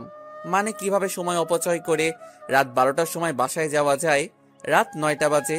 আমি বন্ধুদের সাথে সিগারেট টানছি আর আড্ডা দিচ্ছি। সেই সময় আবার আমার ফোনটা বেজে উঠল। আমি ফোন হাতে নিয়ে দেখি রিমি ফোন দিছে। আমি কেটে দিলাম। এইভাবে বেশ কয়েকবার ফোন দেওয়ার পর আমি রিসিভ করলাম। হ্যালো, ফোন দিয়েছো কেন? আপনি বাসায় আসবেন না। দেরি আছে বাসায় যাওয়ার। না মানে আর কোনো কিছু বলতে না দিয়ে ফোন কেটে দিলাম। তারপর আবার আড্ডাতে মনোযোগ দিলাম। তারপর 11টার সময় বাসায় আসলাম। এসে কাপড় চেঞ্জ করে ফ্রেশ হতে চলে গেলাম। ফ্রেশ হয়ে এসে আমার রুমের বেলকনিতে দাঁড়িয়ে সিগারেট টানছি আর পুরানো কথা ভাবছি। আপনি সিগারেট কেন খাচ্ছেন? জানেন না এসব খেলে শরীর খারাপ হয়? আমি চমকে উঠলাম। পিছনে তাকিয়ে দেখি রিমি কথাগুলো বলল। আমি সিগারেট খেয়ে বেঁচে আছি, তাই সিগারেটের বিষয়ে আর কোনো কথা না বললে খুশি হব। প্লিজ ওইটা ফেলে দিন। কাশি হচ্ছে আমার আর কষ্ট হচ্ছে, প্লিজ ফেলে দিন। দেখলাম রিমি এক হাত পেটে দিয়ে কাশতে লাগলো। আমার বুকের মধ্যে কেমন অজানা এক ব্যথা অনুভব করলাম, কারণ রিমিকে যে আমি এখনো অনেক ভালোবাসি আর তার মধ্যে গড়ে উঠছে আমার বাবুটা। তাই সিগারেটটা ফেলে দিয়ে রিমির এক হাত ধরে বিছানার উপর বসালাম আর 1 গ্লাস পানি এগিয়ে দিলাম। এত রাতে না ঘুমিয়ে এখানে কি করছো? আর আমার চেহারা দেখাতো। তোমার পাপ। তুমি আমার রুমে এসেছো, আমাকে দেখছো, কথা বলছো, তোমার পাপ হবে।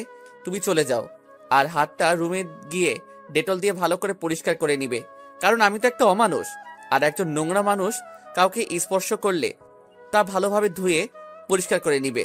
রিমি আমার দিকে কেমন কান্না কান্না ভাবে তাকিয়ে আছে, মনে হয় এখনই কেঁদে দেবে, চোখে পানি জমা হচ্ছে। প্লিজ আমাকে ক্ষমা করে দিন, আপনার সাথে অনেক খারাপ ব্যবহার করেছি, অনেক অবহেলা করেছি, প্লিজ মাফ করে দিন। তুমি কেন মাপ চাইছো? তোমার কোনো দোষ নেই, সব দোষ তো আমার, কারণ আমি যে একটা জানোয়ার, রাস্তার কুকুর, অমানুষ, আর সবচেয়ে বড় অন্যায় করেছি তোমার জীবনটা নষ্ট করে। তুমি আমাকে মাফ করে দাও তোমার সুন্দর জীবনটা নষ্ট করার জন্য। হয়তো তুমি আমার থেকে ভালো কাউকে আশা করেছিলে, কিন্তু তোমার জীবনে আমার মতো এতটা অমানুষ আসবে এটা তুমি হয়তো আশা করনি। যা হবার হয়ে গেছে, তুমি এখন গিয়ে ঘুমিয়ে পড়ো, আর তোমার জীবন আগের মতো সুন্দর করে দেওয়ার দায়িত্ব আমার। তুমি আবার আগের মতো চলাফেরা করবে, শুধু আমার বাবুটা বাইরে আসতে দাও, তোমাকে চিরদিনের জন্য সুখী করে দেব। যাও, অনেক রাত হয়েছে, বেশি রাত জাগলে শরীরটা খারাপ করবে, তাই ঘুমিয়ে পড়ো। আমি রিমির দিকে তাকিয়ে দেখি রিমি কান্না করছে। হয়তো ওর আর বলার কিছু নেই, কারণ এই কথাগুলো রিমি একদিন আমাকে বলেছিল। তারপর আমি আর একটা সিগারেট ধরিয়ে বেলকনিতে চলে আসলাম, আর রিমি কান্না করতে করতে চলে গেল নিজের রুমে। পরের দিন আবার একই সময়ে বের হয়ে গেলাম অফিসের জন্য। লাঞ্চের সময় আবার রিমি ফোন দিয়ে বলল যে বাবার সাথে যেন আমি বাসায় আসি লাঞ্চ করতে, কিন্তু আমি যাইনি, কারণ আমাকে দেখলে মা আবার বিরক্ত হতে পারে, আর আমি চাই না আমার জন্য মা না খেয়ে থাকুক, তাই আমি আর যাইনি। কিছুক্ষণ পর রিমি আবার ফোন করলো। কি ব্যাপার, আপনাকে না বাবার সাথে বাসায় আসতে বললাম, আপনি কেন আসলেন না? আমি দুপুরে এখন খাই না, না খাবার অভ্যাস হয়ে গেছে, আর এখন আবার খাওয়া শুরু করলে অভ্যাসে পরিণত হবে, তাই আমারটা বাদ দিয়ে তোমারটা চিন্তা করো। তারপর আমি ফোনটা বন্ধ করে নিজের কাজ করতে থাকলাম। অফিস শেষে আবার আমার একটা চাকরি করতে হবে, সেটা হলো সময় নষ্ট, কিভাবে রাত 12টা পর্যন্ত বাইরে থাকা যায়। আজ আর ফোন অন করিনি। ঠিক 12টার সময় বাসায় পৌঁছালাম। রুমে ঢুকতেই দেখি রিমি হাজির। আপনার ফোন বন্ধ কেন? কতবার ফোন দিয়েছি জানেন আপনি? কেন, এ অমানুষটাকে আবার ফোন দেওয়ার কারণ কি? তোমাকে বলেছি না বেশি রাত জাগতে নিষেধ করেছি না, তারপরও কেন রাত জাগো? হ্যাঁ, রাত জাগলে আমার সন্তান, শুধু আমার সন্তানটার ক্ষতি হতে পারে, তাই বেশি রাত জাগবে না, যাও ঘুমিয়ে পড়ো। রিমি আবার আমার দিকে কাঁদো কাঁদো মুখে তাকিয়ে আছে, আমার দিকে চোখের কোণে পানি জমতে শুরু করেছে। রিমি চোখ মুছে বলল, না আসলে ডেলিভারির আর তো বেশি সময় নেই, আর 1 মাস সময় আছে, তাই বলছিলাম কি এই 1 মাস আমার রুমে ঘুমাবেন। কেন তোমার রুমে কেন? আর তাছাড়া একটা জানোয়ারকে তোমার রুমে থাকলে তোমার সমস্যা হবে তো? না, কোনো সমস্যা হবে না, আরো ভালো হবে। বলা যায় না কখন ডেলিভারির পেইন উঠে যাবে, আর রাতে কখন কি লাগে ঠিক মতো নিতে পারি না, তাই পরে যদি বাচ্চার কোনো প্রবলেম হয়। এবার আমি কিছু বললাম না, কারণ সবার আগে আমার বাবুটা, তারপরে অন্য কেউ। তাই রিমির সাথে রিমির রুমে চলে আসলাম। রিমি বিছানায় ঘুমালো, আর আমি সোফায় ঘুমালাম। তারপর সকালে রিমির ঘুম থেকে ওঠার আগে অফিসে চলে আসলাম। পরের দিন এভাবে সারাদিন কাজ করে রাতে রিমির রুমে সোফায় শুয়ে আছি। তখন রিমি বলল, আচ্ছা, আমাদের বাবু হলে বাবুর নাম কি রাখবেন? আমাদের বাবু মানে শুধু আমার সন্তান, ও আর কারো না। আমার সন্তান, আমার যেটা ভালো লাগবে সেই নাম রাখবো, তোমার এই বিষয় মাথা না ঘামালেও চলবে। এখন ঘুমাও তুমি। রিমি এবার কান্না শুরু করে দিল। কিছুক্ষণ কান্না করতে করতে পরে ঘুমায় পড়ে। এভাবে কেটে যায় 1 মাস। এই 1 মাসে রিমি অনেক চেঞ্জ হয়ে গেছে, আমার উপর অধিকার খাটানো শুরু করছে, কিন্তু আমি রিমিকে সেই সুযোগ দিতাম না। প্রতিদিন সকালে নাস্তা করার জন্য ডাক দিত, কিন্তু আমি কোনো কিছু না বলে চুপ করে চলে আসতাম। এতে রিমি অনেক কষ্ট পেত। তারপর দুপুরে লাঞ্চ টাইমে প্রতিদিন আমাকে ফোন দেবে, আমি কেন ফোন বন্ধ করে রাখতাম, আর না হয় ফোন রিসিভ করতাম না। একদিন অফিসে কাজ করছি, তখনই বাবা আমার কাছে দৌড়ে আসলো আর বলল যে রিমিকে নাকি হাসপাতালে নিয়ে যাওয়া হয়েছে, ডেলিভারি পেইন উঠেছে। তাই আমি আর বাবা তাড়াতাড়ি হাসপাতালে চলে আসলাম। রিমিকে ডাক্তার ওটিতে নিয়ে গেছে, আর মা বাইরে বসে আছে। কিছুক্ষণ পর ডাক্তার বেরিয়ে আসলো আর বলল আমার ছেলে হয়েছে, আর রিমিও ভালো আছে। আমার ছেলের কথা শুনে আজ আমি সবচেয়ে বেশি খুশি। আসলে বাবা হওয়া যে কি আনন্দ, আর কেমন অন্যরকম একটা অনুভূতি কাজ করে মনের মধ্যে। খুশিতে আমার 2 চোখ দিয়ে পানি বের হয়ে গেল। ডাক্তার সাহেব, আমি কি আমার ছেলের সাথে দেখা করতে পারি? অবশ্যই করতে পারেন, কিন্তু সবাই প্রথমে নিজের বউয়ের কথা জানতে চায়। আর আপনি নিজের ছেলের কেন একবারও জিজ্ঞেস করলেন না যে আপনার স্ত্রী কেমন আছে? ডাক্তারের কথা শুনে আমি চুপ হয়ে গেলাম। আর পাশে থাকা মা বাবা সবাই কেমন দৃষ্টিতে তাকিয়ে আছে আমার দিকে। আমি মৃদু হেসে কেবিনে চলে গেলাম আর আমার সন্তানের কাছে গেলাম। নিজের ছেলেকে দেখে কেমন যেন নিজেকে খুব বাচ্চা লাগছে। পাশের বেডে রিমি শুয়ে আছে, সেদিকে আমার কোনো মাথা ব্যথা নেই। আমার শুধু আমার ছেলেকে চাই। তারপর মা আর বাবা কেবিনে আসলো। মা রিমির পাশে গিয়ে বসলো আর বাবা আমার কাছে এসে আমার ছেলের মাথায় হাত বুলিয়ে দিতে লাগলো। কিছুক্ষণ পর মা বাবা বাইরে চলে গেল। আমি এখন আমার ছেলের কাছে বসে আছি। কিছুক্ষণ পর রিমি বলল, আমার ছেলেকে আমার কাছে দাও, আমি তো এখনো ভালোভাবে দেখতে পারিনি। আমার এবার মাথায় প্রচন্ড রাগ উঠে গেল। কি বললে? তোমার ছেলে মানে? এটা শুধু আমার ছেলে, এর বাবাও আমি, মাও আমি। মনে থাকে যেন। আর কোনো অমানুষের বাচ্চা তোমার ছেলে হয় কিভাবে? তুমি একদম ওকে স্পর্শ করবে না। আমার ছেলেকে আমি দেখে রাখবো। তাই বলে আমি রিমিকে কিছু বলতে না দিয়ে বাইরে চলে আসলাম। রিমি কিছু বলতে চাইছিল, কিন্তু আমি তার আগে চলে এসেছি। অবশ্য রিমি আমার কথা শুনে কান্না শুরু করে দিয়েছিল। কাঁদুক, তাতে আমার কি? এর থেকে 1000 গুণ কষ্ট আমি পেয়েছি। পুরো 1 বছর আমার কষ্ট তিলে তিলে আমাকে শেষ করে দিয়েছে। তারপর বাইরে এসে সবকিছু ঠিকঠাক করে নিলাম। চট্টগ্রামের একটা টিকিট কাটলাম। তারপর আমার যা যা লাগে সবকিছু যাবতীয় জিনিস নিয়ে প্যাক করে নিলাম। আর 2টা চিঠি লিখলাম, একটা মায়ের জন্য আর একটা রিমির জন্য। আজ রাতেই আমি সবকিছু ছেড়ে আমার ছেলেকে নিয়ে এই শহর ছেড়ে চলে যাব। তারপর আমি দুপুরের পরে আবার হাসপাতালে গেলাম। গিয়ে দেখি রিমির পাশে আমার ছেলে চুপটি করে শুয়ে আছে। এতে আমার রাগটা আরো বেশি হয়ে গেল। আমি তাড়াতাড়ি গিয়ে রিমির পাশ থেকে আমার ছেলেটাকে তুলে নিলাম। ওই, তোকে না আমি মানা করেছি আমার ছেলেকে স্পর্শ করতে? তাও তুই কেন ধরেছিস?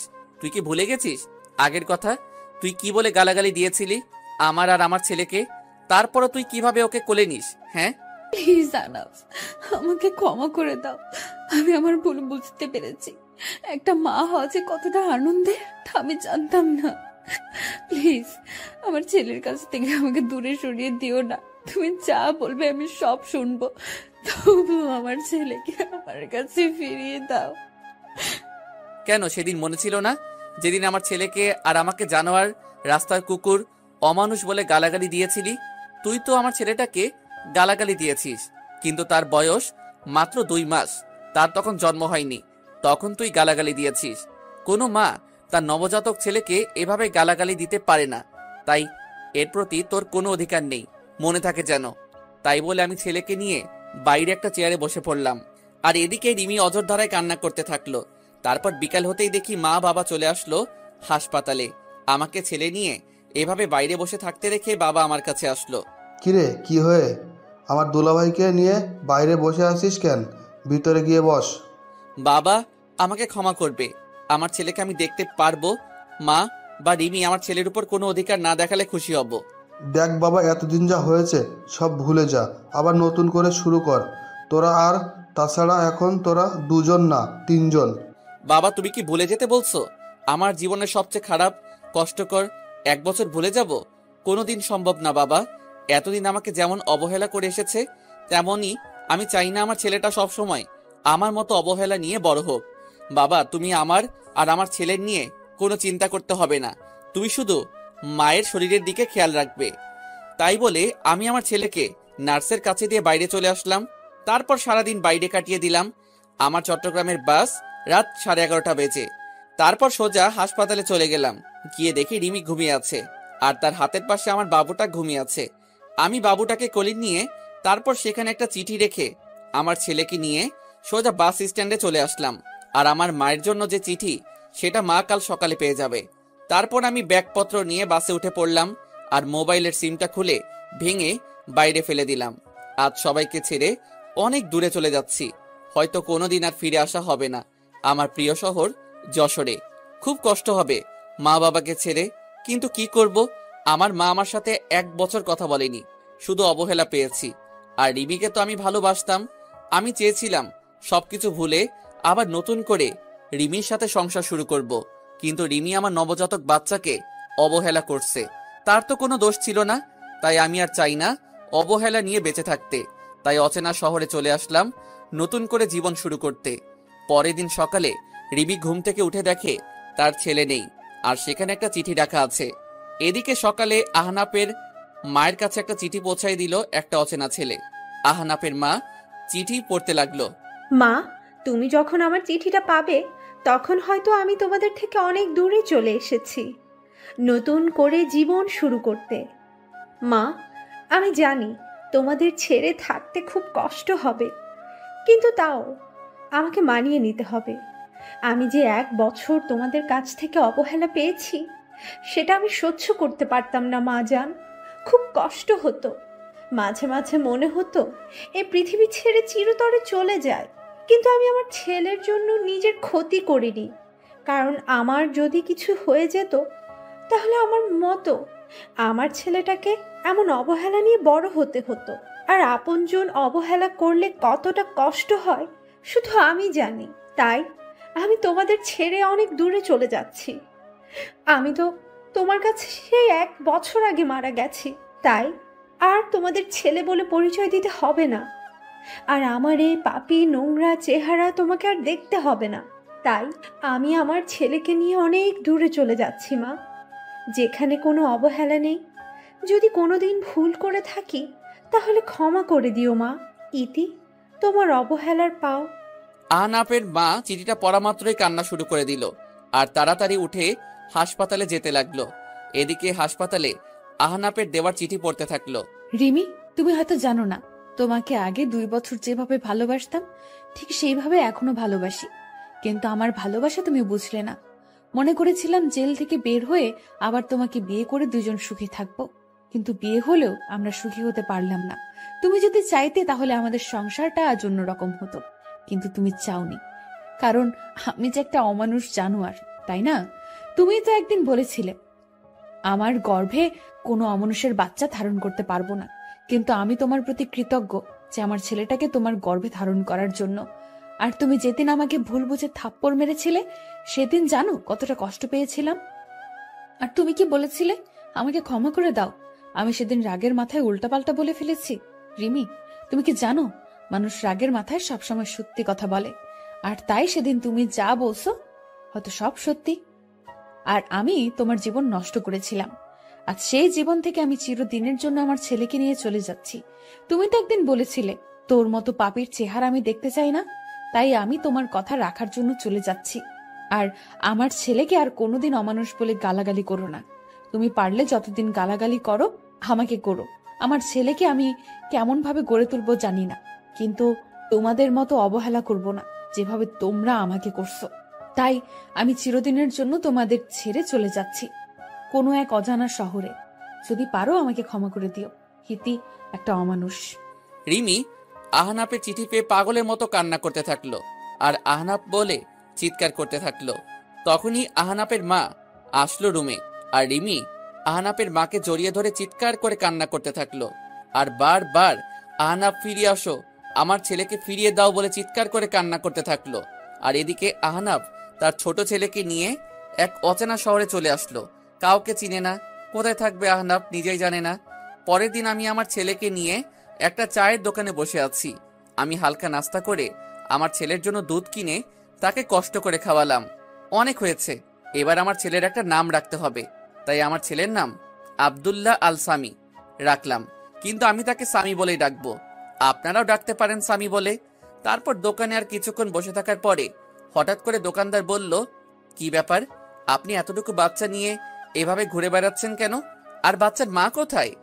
আসলে আমি এই শহরে নতুন, তাই কাউকে চিনি না, আর থাকার একটা জায়গাও নেই, আর বাচ্চার মা নেই, আমি তার মা বাবা। তারপর দোকানদার কি যেন ভেবে বলল, আপনি চাইলে আমার বাড়ির পাশের একটা ছোট বাড়ি আছে, আপনাদের দুজনের থাকার জন্য বেশ ভালো জায়গা। আমি দোকানদারের কথা শুনে বেশ খুশি হলাম। আমি আর কিছু না ভেবে তার কথায় রাজি হয়ে গেলাম। তারপর তিনি আমাকে বাসাটা দেখিয়ে দিয়ে চলে গেল আর বলল, আমার বাড়িটা পাশেই, আমি আমার মেয়েকে বলে যাচ্ছি আপনার যা যা লাগবে সব কিছু যেন সে দেখে নেয়, আর কোনো সমস্যা হলে আমার মেয়েকে বলবেন। দোকানদার তাই বলে চলে গেল আর আমি ঘরটা একটু দেখে নিয়ে কাজ শুরু করে দিলাম, মানে ঘর গোছানোর কাজ। কিছুক্ষণ পর দেখি একটা মেয়ে আসলো রুমে। ও, আপনি তাহলে তিনি যার কথা বাবা বলে গেল? তার মানে ইনি দোকানদারের মেয়ে হবে হয়তো। দেখতে মাশাআল্লাহ বেশ সুন্দর, তবে গরিব বলে বেশি সাধারণভাবে চলাফেরা করে, তাই সৌন্দর্যটা বেশি ফুটে উঠছে না। জি, আমি এই ঘর ভাড়া নিয়েছি, আসলে এখানে কাউকে চিনি না তো, তাই আপনাকে আসতে হলো, আপনি একটু দেখিয়ে দিলেই চলবে। আরে আপনি কোনো চিন্তা করবেন না, আপনার যা যা দরকার বলবেন, আমি দেখিয়ে দেব। আর আমাকে আপনি করে না বলে নাম ধরে ডাকলে খুশি হব। আমার নাম তনিমা, তনিমা বললেই খুশি হব। ও আচ্ছা, নাম ধরেই ডাকবো। তখনই স্বামী কেঁদে উঠল, আর তনিমা বলল, এখানে একটা বাচ্চা কান্না করছে কোথায়? আমি তাড়াতাড়ি গিয়ে স্বামীকে কোলে তুলে নিলাম, কিন্তু কান্না থামার কোনো নাম গন্ধই নেই। এই বাচ্চাটা কার? কার বাচ্চা চুরি করে নিয়ে আসছেন? বলেন কার বাচ্চা, নইলে আমি কিন্তু লোকজন ডাকবো আর বলবো আপনি একটা বাচ্চা পাচারকারী। আমি বাচ্চা চুরি করতে যাব কেন? এটা আমার ছেলে, আমি ওর বাবা। আর আমি কোনো বাচ্চা পাচারকারী না, বুঝলেন? তাহলে বাচ্চার মা কোথায়? বাচ্চার মাকে তো দেখতে পাচ্ছি না। আমার ছেলের মা নেই, সে আমার ছেলেটাকে জন্ম দিতে গিয়ে মারা গেছে। এখন থেকে আমি ওর মা বাবা। ও, তা আগে বলবেন তো। আর বাচ্চা কেউ এইভাবে কোলে নেয়? দেন আমার কাছে, দেন। তাই বলে তনিমা আমার কাছ থেকে বাচ্চাটা নিজের কাছে নিয়ে নিল, আর স্বামীর কান্না থেমে গেল। আসলে বাচ্চারা মাতৃ করে বেশি মানায়। আচ্ছা, আপনি ঘরটা গোছান, আমি আপনার ছেলেকে দেখছি। তাই বলে তনিমা স্বামীকে নিয়ে বাইরে চলে গেল, আর আমি ঘরটা গোছানো শুরু করলাম। ঘর গোছানো শেষে আমি বাইরে গিয়ে দেখি স্বামী তনিমার কোলে আরামে ঘুমিয়ে আছে। দেখে খুব ভালো লাগলো, কারণ সারাটা দিন বাসের মধ্যে ভালোভাবে ঘুমাতে পারিনি। দেন স্বামীকে আমার কাছে দেন, রুমে শুয়ে দিয়ে আসি। আপনার কাছে দিলে আবার ঘুম ভেঙে যাবে, আমি নিয়ে যাচ্ছি, চলেন। তারপর তনিমা স্বামীকে বিছানায় রেখে চলে আসবে, তখন বলল, আচ্ছা, আপনার নামটাই তো জানা হলো না। আমার নাম আহনাফ হাসান, আমাকে আহনাফ বলে ডাকলেই হবে। ও আচ্ছা, দুপুরে আমাদের বাসায় খাবেন। বাবা বলে গেছে যেন দুপুরে খাবার যেন আমাদের বাসায় খাই। আমি শুধু মাথা নাড়িয়ে ইশারা করে হ্যাঁ বললাম। তারপর আমি নিজের ঘরে চলে আসলাম আর কিছু টুকটাক কাজ করে নিলাম। আসার সময় কিছু টাকা নিয়ে এসেছিলাম, এখন আপাতত এই টাকা দিয়ে চলতে হবে। আর কিছুদিনের মধ্যে একটা চাকরি জোগাড় করতে হবে, কিন্তু আমি চাকরি করতে গেলে স্বামীকে কে দেখবে? তারপর আমি দুপুরের সময় বসে আছি, তখনই তনিমা আমার জন্য খাবার নিয়ে আসলো, আর স্বামীর জন্য ফিডারে করে দুধ নিয়ে আসলো। আপনি আবার কষ্ট করে নিয়ে আসলেন কেন? আমাকে বললে আমি গিয়ে নিয়ে আসতাম। তা কি করে হয়? আপনি তো আমাদের মেহমান, তাই আপনার ভালো মন্দ দেখার সব দায়িত্ব আমার। তারপর আমি তনিমার কাছ থেকে দুধের ফিডারটা নিয়ে স্বামীর দুধ খাওয়াতে যাব, তখন তনিমা বলল, এইসব কাজ আপনাদের না, এসব কাজ আমাদের, তাই আপনি খেয়ে নেন, আমি স্বামীকে দুধ খাওয়াচ্ছি। তারপর আমি দুপুরে খাবার খেতে লাগলাম, আর তনিমা স্বামীকে কোলে তুলে খুব যত্ন করে খাওয়াতে লাগলো। মনে হচ্ছে স্বামী তার মায়ের কোলে দুধ খাচ্ছে, আর তনিমা মনে হচ্ছে তার নিজের ছেলেকে কোলে তুলে যত্ন করে দুধ খাওয়াচ্ছে। এইভাবে চলছিল আমাদের দিনগুলি। এখন আমার থেকে তনিমা স্বামীকে বেশি খেয়াল করে, খুব আদর করে স্বামীকে। স্বামী যেন তার নিজের মাকে পেয়েছে, আর তনিমা আমাকেও বেশ কেয়ার করে। আর হ্যাঁ, তনিমার মা বেঁচে নেই, তনিমার বাবা সারাদিন চায়ের দোকানে কাজ করে, আর তনিমা সারাদিন স্বামীকে নিয়ে পড়ে থাকে। আমি কিছুদিন ধরে ভাবছি আমি একটা চাকরি করব, কারণ বাড়ি বসে থাকতে সবসময় ভালো লাগে না। আর এখন স্বামীকে নিয়ে বেশি চিন্তা করি না, কারণ স্বামী দেখাশোনা করার জন্য তনিমা আছে। কারণ আমার থেকে তনিমা স্বামীকে বেশি দেখাশোনা করে। প্রায় সবসময়ই আমি তনিমার কাছে থাকি, আর তনিমা কেমন যেন সবসময় আমাকে কেয়ার করে, সবসময় খোঁজ খবর নেয়, কখন কোনটা লাগবে সবকিছু তনিমা নিয়ে আসে। তারপর আমি কিছুদিনের মধ্যে একটা চাকরি পাই, আর পরশু চাকরিতে জয়েন করতে হবে। তনিমা শোনো, বলছি আমি একটা চাকরি পাইছি, আর ভাবছি চাকরিটা করব, কিন্তু স্বামীকে দেখে রাখবে কে? তাই তুমি যদি স্বামীকে একটু দেখে রাখতে। তো আমাকে বলছেন কেন? যান না, চাকরি করেন। আর এতদিন স্বামীকে মনে হয় অন্য কেউ দেখে রাখছে, যে আজ আমাকে বলছে যে দেখে রাখতে। এতদিন অন্য মানুষ দেখে রাখছে, আমি না হয় এখন দেখে রাখবো। আসলে আমি কথাটা ওভাবে বলতে চাইনি, আমার থেকে তো তুমি ওকে বেশি দেখাশোনা করো, তাই তোমাকে একটু বললাম। এখন তো আমি সে সকালে যাব, আর ফিরতে সন্ধ্যা হয়ে যাবে, তাই বললাম আর কি। আপনি কোনো চিন্তা করবেন না, স্বামীকে আমি ভালোভাবে দেখে রাখবো। আর স্বামী তো আমারই ছেলে নাকি? কি বললে? স্বামী তোমার ছেলে মানে? কই, কখন বললাম? আমি তো বলছি সে তো আমার ছেলের মতোই। ও ঠিক আছে। কিছুদিন ধরে দেখছি তনিমা কেমন যেন সব সময় মনে মনে কি সব বলে, আর কেমন সব সময় আর চোখে আমার দিকে তাকিয়ে থাকে। আমি বুঝতে পারছি তনিমা আমাকে ভালোবাসতে শুরু করেছে, কিন্তু এটা যে কোনোদিন সম্ভব না, কারণ আপনারা তো সবই জানেন, কিন্তু তনিমা তো আর জানে না। তবে আমি বুঝতে পারছি তনিমাকে ছাড়া স্বামী লালন পালন করা সম্ভব না, আর তনিমা কেমন যেন স্বামী নিজের ছেলের মতো দেখাশোনা করে। আর তনিমা মেয়েটা অনেক ভালো, কোনো অহংকার নেই তার মধ্যে। তারপর আমি অফিস জয়েন করলাম। তনিমা এখন আমাকে প্রতিদিন সকালে সবকিছু গুছিয়ে দেয়। সকালে উঠে নাস্তা তৈরি করে দেবে, তারপর সন্ধ্যার পর নিজের স্বামীর মতো করে রাতের খাবার নিয়ে অপেক্ষা করে। কিন্তু তনিমা যা ভাবছে তা কোনোদিন হবার নয়। তনিমাকে আমার সবকিছু বলতে হবে, নইলে পরে অনেক বড় সমস্যা হতে পারে। তাই ভাবলাম তনিমাকে সবকিছু বলে দেব। আমি সকালে অফিসে যাচ্ছি, তখন তনিমার বাবা আমাকে ডাক দিল। আমি তনিমার বাবার কাছে গিয়ে সালাম দিলাম। তনিমার বাবা সালামের উত্তর দিয়ে বলল যেন রাতে তাদের সাথে একসাথে রাতের খাবার খাই, আর কিছু কথা আছে, তাই রাতে এক জায়গায় কথাটা বলবে। আমি এত কিছু না ভেবে অফিসে চলে আসলাম। অফিস শেষে রাতে বাসায় ফিরলাম। ফ্রেশ হয়ে তনিমার বাবার সাথে একসাথে খেতে বসলাম। তখন তনিমার বাবা বলল, দেখো আহনাব বাবা, তুমি যেদিন থেকে এখানে এসেছো তুমি দেখছো আমার মেয়েটা কেমন। আর আমার মেয়েটা তোমার ছেলেকে নিজের ছেলের মতো লালন পালন করে, তুমি তো সব জানো। আর আমার মা মরা মেয়েকে কোনোদিনই কষ্ট দেয়নি। আমি আমার মেয়ের কষ্ট হবে বলে আমি আর বিয়ে করিনি, তুমি তো সব জানো। আর স্বামীর জন্য একটা মা দরকার, আর তুমি কতদিন একা একা থাকবে। তাই বলছিলাম কি আমার মেয়েকে তুমি বিয়ে করে নাও বাবা। খুব টেনশন হয় বাবা, বৃদ্ধ হয়ে গেছি, কখন যে কি হয়ে যায় বলা যায় না। আমি তনিমার বাবা হিসেবে বলছি না, আমি তোমার ভালোর জন্যই বলছি। আঙ্কেল কি বলছেন এসব? আর আমি তনিমাকে কোনোদিন ওই চোখে দেখিনি। আর হ্যাঁ, তনিমা মেয়েটা অনেক ভালো, আমার ছেলেকে নিজের ছেলের মতো ভালোবাসে, আর আমারও খুব যত্ন নেয়। কিন্তু এটা সম্ভব না। কথাটা বলার সাথে সাথে তনিমার দিকে তাকালাম, দেখি তনিমার চোখ দিয়ে অঝোর ধারায় কান্না করতে করতে বাইরে চলে গেল। তনিমা মনে হয় আমাকে ভালোবাসে, আর তনিমা মনে হয় আমার কাছ থেকে এই কথা আশা করেনি। তাহলে কেন তনিমাকে বিয়ে করতে পারবে না? কি সমস্যা বলো দেখছি। অনেক সমস্যা আছে আঙ্কেল, আপনি আমার পুরো কাহিনী জানেন না। কেন আমি ছোট একটা বাচ্চা নিয়ে কেন এক শহর থেকে অন্য শহরে চলে আসলাম।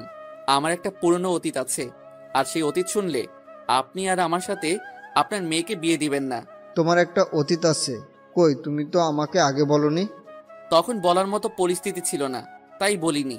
কিন্তু আপনাদের কাছ থেকে আর লুকাবো না, সব বলবো আজ। তারপর আমি তনিমাকে ডাকলাম আর আমার অতীতের পুরো কাহিনী বলতে থাকলাম। তারপর আমি আমার পুরানো অতীত সব খুলে বললাম। দেখি তনিমা কান্না করতে করতে অন্য রুমে চলে গেল, আর তনিমার বাবা কোনো কথা না বলে চলে গেল। তারপর আমি নিজের রুমে চলে আসলাম, দেখি আমার ছেলেটা ঘুমিয়ে আছে। আজ মা বাবা আর রিমির কথা খুব মনে পড়ছে। এতদিনে হয়তো রিমি অন্য কারোর সাথে বিয়ে করেছে, কারণ রিমির কাছে তো আমি একটা খারাপ মানুষ ছিলাম। আর মা মনে হয় আমার উপর এখনো রেগে আছে। পুরনো কথা ভাবতে ভাবতে কখন যে স্বামীর পাশে ঘুমিয়ে পড়েছি নিজেই জানি না। পরের দিন সকালে উঠে ফ্রেশ হয়ে নিলাম, অফিসে যাওয়ার জন্য রেডি হচ্ছি। কিন্তু আজ তনিমা আমাকে নাস্তা করতে ডাকলো না, মনে হয় আমার উপর রেগে আছে। কিন্তু আমি অফিসে গেলে স্বামীর কি হবে? স্বামীর বয়স 8 মাস, তাই তাকে একা রেখে যাওয়া যাবে না। প্রতিদিন তনিমা স্বামীকে তার কাছে নিজের মায়ের মতো দেখাশোনা করত। কিন্তু আজ কি হবে?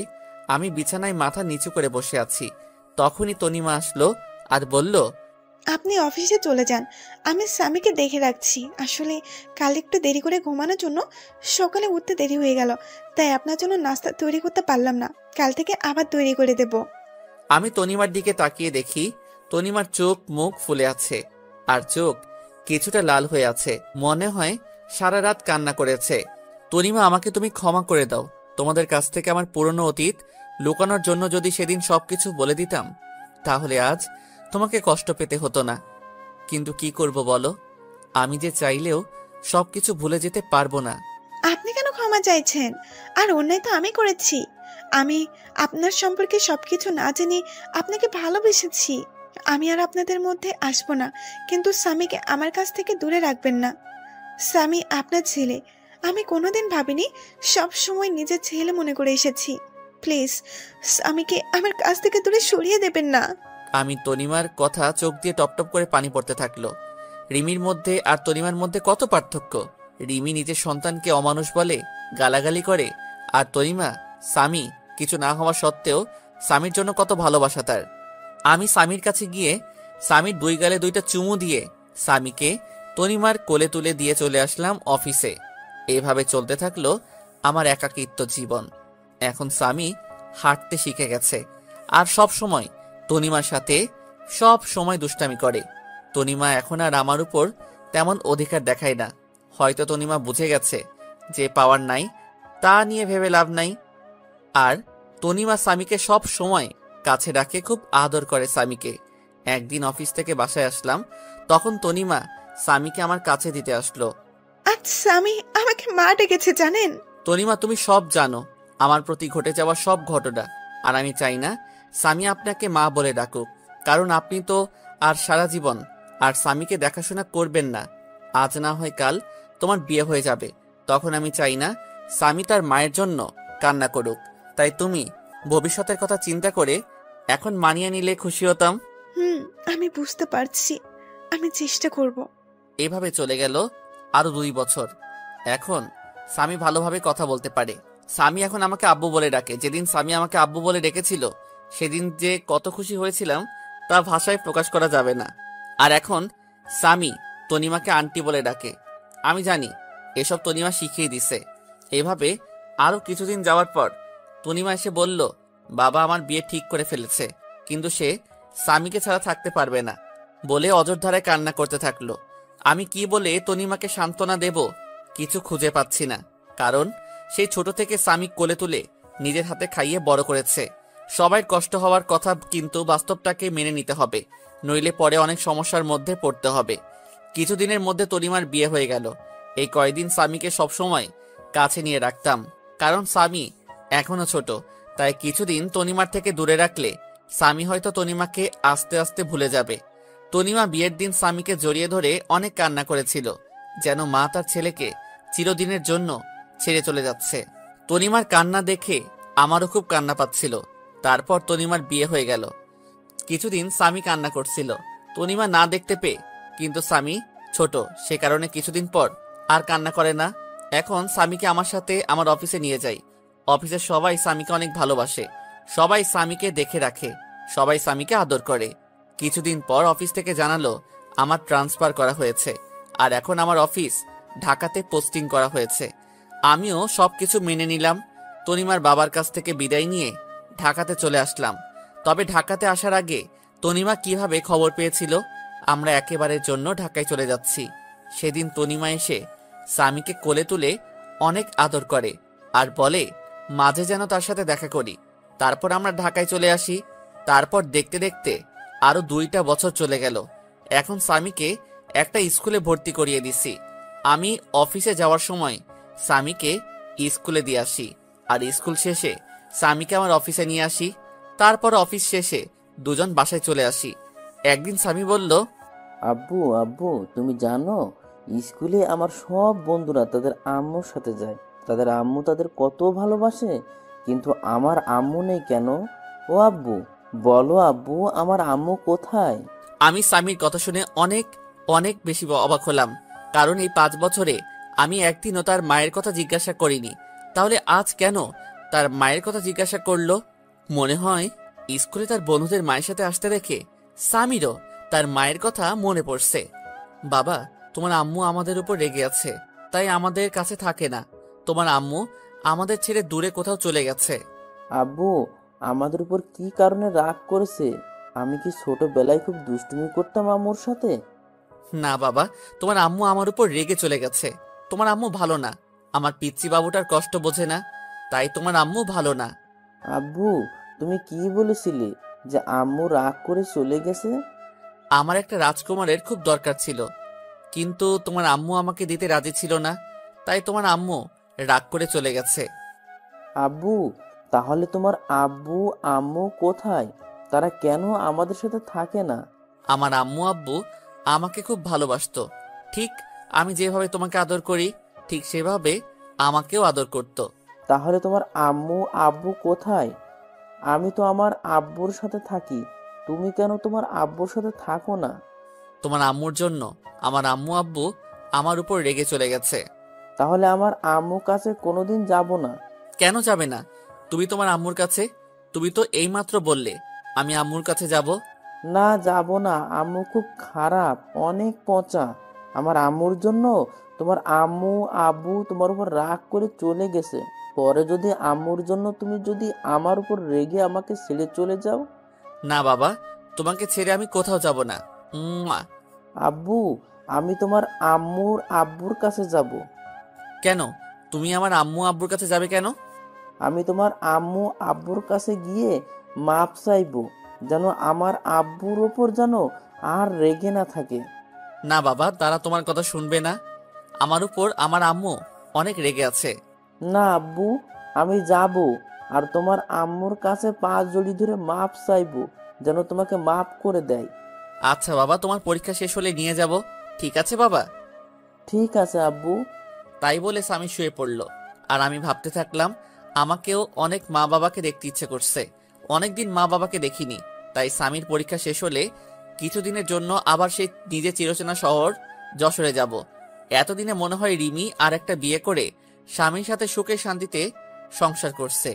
রিমি সুখে থাকলেই ভালো। আমি আর কারো প্রতি মায়া জন্মাতে দেব না। এক রিমিকে ভালোবেসে আমার জীবনটা শেষ করে দিয়েছে। আমার মা বাবার কাছ থেকে আলাদা করে দিছে। আমি আর আমার ছেলের মাঝখানে অন্য কাউকে আসতে দেব না। তারপর পুরোনো কথা ভাবতে ভাবতে কখন যে ঘুমিয়ে পড়েছি ঠিক খেয়াল নেই। তারপর সকালে ফ্রেশ হয়ে স্বামীকে তৈরি করে স্বামীর স্কুলে নামিয়ে দিয়ে আমি অফিসে চলে আসলাম। এইভাবে দেখতে দেখতে স্বামীর পরীক্ষা শেষ হয়ে গেল। আর আমারও অফিস কিছুদিনের জন্য ছুটি নিয়ে আমার নিজের শহরে যাওয়ার জন্য ব্যাগপত্র গুছিয়ে নিলাম। পরের দিন রাত 12টার সময় ঢাকা টু যশোর 2টা টিকিট কিনে বাসে উঠে পড়লাম। আজ 5 বছর পর নিজের শহরে যাচ্ছি। মনের মধ্যে কেমন অন্যরকম একটা ভয় কাজ করছে। দীর্ঘ 6 ঘন্টা জার্নি করার পরে নিজের শহরে পৌঁছালাম।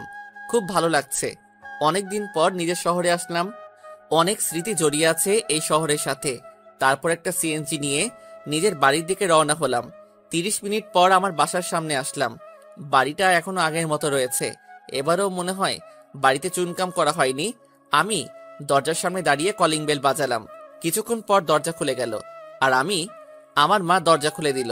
মা আমাকে দেখে আমার দিকে অবাক দৃষ্টিতে তাকিয়ে আছে। মা আমাকে দেখে অঝোর ধারায় কান্না করে দিল আর আমাকে জড়িয়ে ধরে হাউমাউ করে কান্না করছে। আমিও 5 বছর পর মাকে দেখে আমিও কান্না করে দিলাম। আব্বু, তুমি কান্না করছো কেন? আর ইনি কি তোমার আম্মু? হঠাৎ করে স্বামী ডাকে আমাদের হুঁশ ফিরল। মা আমাকে ছেড়ে দিয়ে বলল, আমার দাদু ভাই। আমি মাথা ঝাঁকিয়ে ইশারা করে বললাম, হ্যাঁ। এবার মা নিচু হয়ে স্বামীর সামনে বসে পড়ল আর সারা মুখে মা চুমু দিতে থাকলো আর জড়িয়ে ধরে কান্না করতে লাগলো আর বলল, বাবা আহনাফ, আমাকে ক্ষমা করে দে বাবা। তোকে না বুঝে অনেক কষ্ট আর অবহেলা করেছি রে বাবা। আমাকে তুই মাফ করে দে। মা কি বলছো তুমি? ছেলের কাছে কোনো মা মাপ চাই? তুমি আমাকে মাফ করে দাও এই 5 বছর তোমাদেরকে ছেড়ে দূরে থাকার জন্য। তুমি কাঁদছো কেন আব্বুর আম্মু? তুমি আমার আব্বুর উপর এখনো রেগে আছো? আমার আব্বুকে তুমি মাফ করে দাও। না দাদু ভাই, তোমার আব্বুর উপর আমার কোনো রাগ নেই, তবে অনেক অভিমান রয়েছে। 5 বছর আমার কথা তার একবারও মনে পড়েনি। খুব অভিমান তোমার আব্বুর উপর। আমার উপরে কি রাগ আর অভিমান করে আছো তুমি? যদি রাগ থাকে তাহলে আব্বুর মতো আমাকেও মাফ করে দাও। না দাদু ভাই, তোমার উপর কোনো রাগ বা অভিমান নেই। তুমি তো আমার সোনা দাদু ভাই। তাহলে আজ থেকে আমি তোমাকে কি বলে ডাকবো? আমাকে দাদু ভাই বলে ডাকবে, কেমন? আচ্ছা দাদু ভাই, তাই বলবো। তারপর আমরা বাসার ভিতরে ঢুকে গেলাম। বাসাটা ঠিক আগের মতোই আছে, কিছু পরিবর্তন হয়নি, শুধু অবহেলাটা নেই। তারপর ব্যাগপত্র নিয়ে আমি আর স্বামী উপরে উঠে রুমে প্রবেশ করলাম। আর তখন আমি বেশ অবাক হলাম, মানে প্রচন্ড অবাক হলাম, কারণ আমি কোনোদিন ভাবতে পারিনি রিমি এখানে থাকবে। হ্যাঁ, রিমি দেখি বিছানায় বসে আছে। অন্যদিকে ফিরে আমরা এসেছি হয়তো এখনো জানে না, কিন্তু রিমি এই বাড়িতে কেন? রিমিকে তো আমি মুক্ত করে দিয়েছি, তাহলে রিমি কেন এখনো এই বাড়িতে পড়ে আছে? আব্বু চলো, দাঁড়িয়ে পড়লে কেন? স্বামীর কথা শুনে রিমি আমাদের দিকে ফিরল। আমাদেরকে দেখে রিমির সাথে সাথে বিছানা থেকে লাফ দিয়ে নেমে পড়ল আর অবাক করা দৃষ্টিতে তাকিয়ে আছে আমাদের দিকে। রিমি আমার থেকে অনেক চেঞ্জ হয়ে গেছে, অনেক শুকিয়ে গেছে। আর পাতলা হয়ে গেছে। রিমি কিছু বলছে না, চোখের পানি টলমল করছে। রিমি এবার দৌড়িয়ে এসে আমাকে জড়িয়ে ধরলো আর চিৎকার করে কান্না করতে থাকলো। রিমি আমাকে জড়িয়ে ধরে জোরে জোরে কান্না করছে আর আমার গালে হাত দিয়ে আমার কপালে 2 গালে দাড়িতে পাগলের মতো চুমু খেতে লাগলো আর শক্ত করে জড়িয়ে ধরে আছে। কোথায় ছিলে তুমি এই 5 বছর? তুমি চলে যাওয়ার পর তোমাকে আমি পাগলের মতো খুঁজেছি। জানো, তুমি চলে যাওয়ার পরে আমি পাগলের মতন হয়ে গেছিলাম। তোমাকে অবহেলা করতে করতে কখন যে ভালোবেসে ফেলেছিলাম নিজেই জানি না। কিন্তু আমাকে কি না বলতে দিয়ে আমাকে ছেড়ে চলে গেলে? খুব ভালোবাসি তোমাকে, প্লিজ আমাকে আর ছেড়ে চলে যেও না। আমি রিমিকে এক ঝটকায় সরিয়ে দিলাম আর বললাম, কে আপনি? আর আমাকে এভাবে জড়িয়ে ধরে কান্না করছেন কেন? আর কি সব ভালোবাসার কথা বলছেন? আমি কাউকে ভালোবাসতাম, এখন আর কাউকে ভালোবাসি না। রিমি আমার কথা শুনে যেন মনে হলো রিমির মাথায় যেন আকাশ ভেঙে পড়লো। রিমি আমার দিকে করুণ দৃষ্টিতে তাকিয়ে আছে। প্লিজ আহনাফ, আমাকে মাফ করে দাও। আমি তোমাকে ছাড়া বাঁচতে পারবো না। আমাকে আর কষ্ট দিও না। তোমার দেওয়া কষ্ট আমি আর সহ্য করতে পারছি না। প্রতিদিন রাতে তোমার কথা ভেবে অনেক কষ্ট করতাম, অনেক কান্না করতাম। তুমি আসবে বলে প্রতিদিন তোমার পথের দিকে চেয়ে থাকতাম। তুমি আসবে আর আমাকে তোমার বুকে জড়িয়ে ধরে রাখবে। প্লিজ আমাকে মাফ করে দাও, আমি আর কষ্ট সহ্য করতে পারছি না। হাসালে, তুমি আমাকে ভালোবাসো তাই না? কোথায় ছিল তোমার এত ভালোবাসা যেদিন তোমাকে একবার দেখার জন্য টানা 2 বছর তোমার পিছনে পড়েছিলাম? কোথায় ছিল তোমার ভালোবাসা যেদিন আমি ভালোবাসার নামে শুধু অবহেলা পেয়েছি? তোমার কাছে প্রতিদিন মাফ চাইতাম আমার একটা মাত্র অন্যায়ের জন্য, কিন্তু আমি কি পেয়েছি? শুধু কিছু সুন্দর সুন্দর গালাগালি আর মায়ের অবহেলা।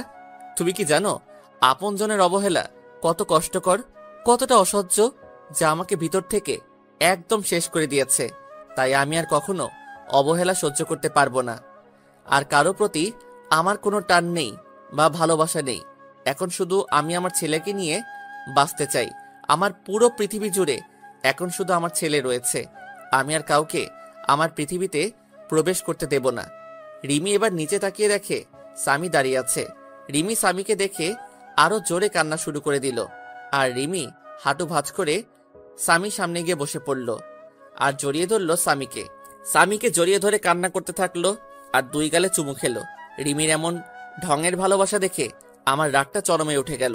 রিমির সেসব বলা কথা হঠাৎ করে মনে পড়ে গেল। আমি রিমির কাছে থেকে সামিকে সরিয়ে নিয়ে সামিকে কোলে তুলে নিলাম। কি করছেন আপনি? আমার ছেলেকে এভাবে জড়িয়ে ধরেছেন কেন? আর ওকে এভাবে চুমু দিচ্ছেন কেন? কোনো অধিকার নেই আমার ছেলের উপর। কেন? আমার ছেলেকে আমি জড়িয়ে ধরবো, তাতে অধিকারের কি আছে এখানে? তোমার ছেলে তাই না? কেউ একজন বলেছিল কোনো অমানুষের বাচ্চা আমার বাচ্চা হতে পারে না, তাই তাকে নষ্ট করে দিতে চেয়েছিল। আর আমি আমার ছেলে তো একটা অমানুষ, আর আমাদের মতো অমানুষকে আপনি নিজের ছেলে বলে দাবি করছেন? শুনে রাখুন, সামি শুধু আমার ছেলে আর কারো নয়। কেউ যদি আমার ছেলেকে আমার কাছ থেকে নিতে আসে তাহলে আমার থেকে কেউ খারাপ হবে না। এই বলে আমি ব্যাগপত্র আর সামিকে নিয়ে আমি আগে যেই রুমে থাকতাম সেই রুমে চলে আসলাম। রুমটা ঠিক আগের মতোই আছে। মনে হয় প্রতিদিন কেউ রুমটা নিজের মতো করে গুছিয়ে রাখতো। আর এদিকে রিমি কান্না করতে করতে নিচে নেমে সোজা মাকে জড়িয়ে ধরে কান্না করতে থাকলো। কি হয়েছে রিমি, কান্না করছো কেন? মা, আমি কি এতটাই খারাপ যে তোমার ছেলে আমাকে এতটা ঘৃণা করে? এমনকি আমার ছেলেকে আমি একটু জড়িয়ে ধরেছি বলে তোমার ছেলে বলল আমার ছেলের উপর নাকি আমার কোনো অধিকার নেই। তুমি বলো মা, আমার ছেলেকে আমি আদর করবো না তো কে আদর করবে? আর তোমার ছেলে বলল আমি যেন আমার ছেলেকে স্পর্শ না করি। আহনাফ মনে হয় আগের কথা কিছু ভুলতে পারিনি। এখনো মনে হয় তোর উপর রেগে আছে, তাই হয়তো তোর সাথে এমন ব্যবহার করছে। যখন তোর প্রতি রাগ কমে যাবে তখন দেখবি আস্তে আস্তে সব ঠিক হয়ে যাবে। তুই শুধু আমার ছেলেকে ভালোবেসে যাবি, দেখবি একদিন সব কিছু ভুলে তোর কাছে ফিরে আসবে। তারপর আমি রুমে এসে কাপড় চেঞ্জ করে ফ্রেশ হয়ে নিলাম। তারপর একটু রেস্ট নিয়ে নিচে আসলাম দুপুরের খাবার খেতে। মা বাবা এখনো আসেনি অফিস থেকে। এখনই চলে আসবে, আমি ফোন করে সব বলে দিয়েছি। এখনই চলে আসবে, তুই খেতে বস। আর দাদু ভাই, তুমি আমার কাছে আসো, আজ খুব ভালো লাগছে। আজ অনেক দিন পর একসাথে এক টেবিলে খেতে বসলাম। মা রিমি, তুমি আহনাফের পাশে বসে আহনাফকে খাবার আগিয়ে দাও। তারপর যেই রিমি আমার পাশে বসলো, আমি উঠে গেলাম চেয়ার থেকে। মা, আমি পরে খেয়ে নেব, এখন খেতে ইচ্ছে করছে না। আর স্বামীকে খাইয়ে দিয়ে সোজা আমার রুমে নিয়ে আসবে, ঠিক আছে মা? তাই বলে আমি উপরে উঠে রুমে চলে আসলাম। এভাবে কিছুক্ষণ রেস্ট নেওয়ার পর বাসার কাজের লোক আমার রুমে খাবার দিয়ে গেল। খাবার খেয়ে একটু রেস্ট নিয়ে নিলাম, কিন্তু স্বামী এখনো রুমে আসলো না কেন? আমি উঠে নিচে গিয়ে দেখি রিবি আর স্বামী নিচে বসে আছে। বলতে গেলে স্বামী রিমির কোলে বসে বসে খেলা করছে, আর রিমি মাঝে মাঝে স্বামীর মুখে চুমু দিচ্ছে। আমি রিমির কাজ দেখে মাথাটা পুরো গরম হয়ে গেল। যখন জানতে পারে আমাদের ছেলে আসছে পৃথিবীতে, তখন রিমি যতটা না আমাকে অবহেলা করছে, তার থেকে বেশি গালাগালি করছে আমার ছেলেটাকে। তাই আমি সোজা নিচে নেমে চলে আসলাম। আমি নিচে গিয়ে রিমির কোল থেকে স্বামীকে নিয়ে নিলাম। আপনাকে বলছি না আমার ছেলের উপর কোনো অধিকার দেখাতে আসবেন না? তারপরও কেন আমার ছেলের কাছে আসার চেষ্টা করছেন? আর আমি চাই না কোনো জানোয়ারের বাচ্চা কাছে আসুক। তাই বলে আমি ওখান থেকে স্বামীকে নিয়ে চলে আসলাম। সিঁড়ি বেয়ে উঠতে যাব, তখন দেখি মা পিছনে দাঁড়িয়ে এতক্ষণ সব শুনছিল। মায়ের মুখটা কেমন মলিন হয়ে আছে, আর এদিকে রিমি অঝোর ধারায় কান্না করতে লাগলো। রুমে এসে একটু রেস্ট নেওয়ার পর কেউ আমার নাম ধরে চিল্লাতে চিল্লাতে উপরে উঠে আসছে। আমি বাইরে আসতেই দেখি বাবা আমার নাম ধরে চিল্লাচ্ছে। আমি গিয়ে বাবাকে জড়িয়ে ধরলাম আর ভালো মন্দ জিজ্ঞাসা করে বাবাকে রুমে নিয়ে গেলাম। বাবা, তোমার দাদাভাই আমার ছেলে স্বামী। বাবা স্বামীকে দেখে কোলে তুলে আদর করতে লাগলো। তারপর বাবার সাথে কিছুক্ষণ কথা বলে বাবা চলে গেল। তারপর আমি আর স্বামী একটু ঘুমিয়ে বিকালে উঠে একটু বাইরে হাঁটতে বের হলাম। অনেকদিন পর এই এলাকাতে আসলাম। কিছু চেনা পরিচিত মানুষের সাথে কথা বলে রাতে বাসায় আসলাম। আমি আর স্বামী রুমে বসে আছি, তখন রিমি রুমে আসলো। চলেন, রাতের খাবার খেয়ে নেবেন, সবাই নিচে অপেক্ষা করছে। আমি খাবো না, আর আমার খাওয়া নিয়ে তোমাকে চিন্তা করতে মানা করছি না? আর এর আগে 1 বছর যখন আমার খাবার কথা নিয়ে ভাবনি, এখনো না ভাবলেই চলবে। আমি আগে যেরকম ভাবে বাইরে খেতাম, এখনো বাইরে বাইরে খাবো। আপনি শুধু মাকে বলেন স্বামীর খাবারটা যেন উপরে দিয়ে যায়। রিমি আর কিছু না বলে কান্না করতে করতে চলে গেল। কাঁদুক, তাতে আমার কি? আমিও অনেক কান্না করেছি, কেউ দেখেনি আমার কান্না। কিছুক্ষণ পর মা রুমে আসলো। বাবা আহনাফ, তুই কি এখনো আমাদের উপর রাগ করে আছিস বাবা? যদি এখনো রাগ করে থাকিস তাহলে মাফ করে দে বাবা। আমরা সবাই নিজেদের ভুল বুঝতে পেরেছি। চল বাবা, একসাথে খেয়ে নি। না মা, আমার কিছু খেতে ইচ্ছে করছে না। আর তাছাড়া আমার বাইরের খাবার খেয়ে অভ্যাস হয়ে গেছে, তাই বাসার খাবার না খেলেও চলবে। তুমি স্বামীকে নিয়ে খাইয়ে দাও, আমি রুমে বসে আছি। মা আর কোনো কথা না বলে স্বামীকে নিয়ে চলে গেল। যাওয়ার সময় দেখলাম মায়ের চোখে হালকা পানি টলমল করছে। খুব কষ্ট হলো মায়ের চোখে পানি দেখে। মা কোনো দোষ করেনি, রিমির জন্যই তো মা আমাকে অবহেলা করত। না, মাকে আর কষ্ট দেব না। তারপর কিছুক্ষণ পর দেখি রিমি স্বামীকে দিয়ে গেল, আর আমি স্বামীকে বিছানায় বসিয়ে রুমের দরজা বন্ধ করে দিলাম। রিমির চোখে পানি দেখলাম, কাঁদলে কাঁদুক, তাতে আমার কিছু করার নেই। বিছানায় শুয়ে শুয়ে ভাবছি রিমি আমাকে আগে দু চোখে দেখতে পারত না, আর এখন কেমন দৃষ্টিতে তাকিয়ে থাকে। রিমির চোখে এখন আমার জন্য অন্য কিছু দেখি। হয়তো আমার অনুপস্থিতিতে আমাকে ভালোবেসে ফেলছে, কিন্তু রিমির উপর যে এখন আমার কোনো রকম ফিলিংস কাজ করে না। 5 বছর আগের কথা মনে পড়লে ভীষণ রাগ আর কষ্ট হয় খুব। পুরনো কথা ভাবতে ভাবতে কখন যে ঘুমিয়ে গেছি নিজেই জানি না। পরের দিন সকালে ঘুম থেকে উঠে দেখি স্বামী বিছানায় নেই। আমি তাড়াতাড়ি বিছানা থেকে উঠে চোখ মুছতে মুছতে নিচে এসে দেখি স্বামীকে সুন্দর পোশাক পরিয়ে নিজের কোলে তুলে খুব সুন্দর করে নিজের হাতে খাইয়ে দিচ্ছে, আর তারা কথা বলছে। বাবা, তোমার এতদিন মায়ের কথা মনে পড়েনি? খুব মনে পড়তো আম্মু। আমার স্কুলের সব বন্ধুদের তাদের মা স্কুলে নিয়ে যেত, আবার নিয়ে আসতো। খুব মন খারাপ হতো তখন, কিন্তু আব্বুকে যেই মায়ের কথা বললাম তখন আব্বু বলতো আমার নাকি কোনো মা নেই, আমার মা নাকি খুব পচা। আমাকে আর আব্বুকে অনেক গালাগালি করতো আর অবহেলা করতো। কিন্তু আম্মু, তুমি তো অনেক ভালো। আম্মু, তাহলে আব্বু ওরকম কথা বলতো কেন যে তুমি অনেক খারাপ পচা? সামির কথা শুনে রিমির মুখটা মুহূর্তের মধ্যে ফ্যাকাশে হয়ে গেল, কারণ সে নিজেই তো তার ছেলেকে আর আহনাফ অনেক গালাগালি আর অনেক খারাপ ভাষায় কথা বলেছে। ভাবতেই চোখ দিয়ে 2 ফোঁটা নোনা জল বের হলো।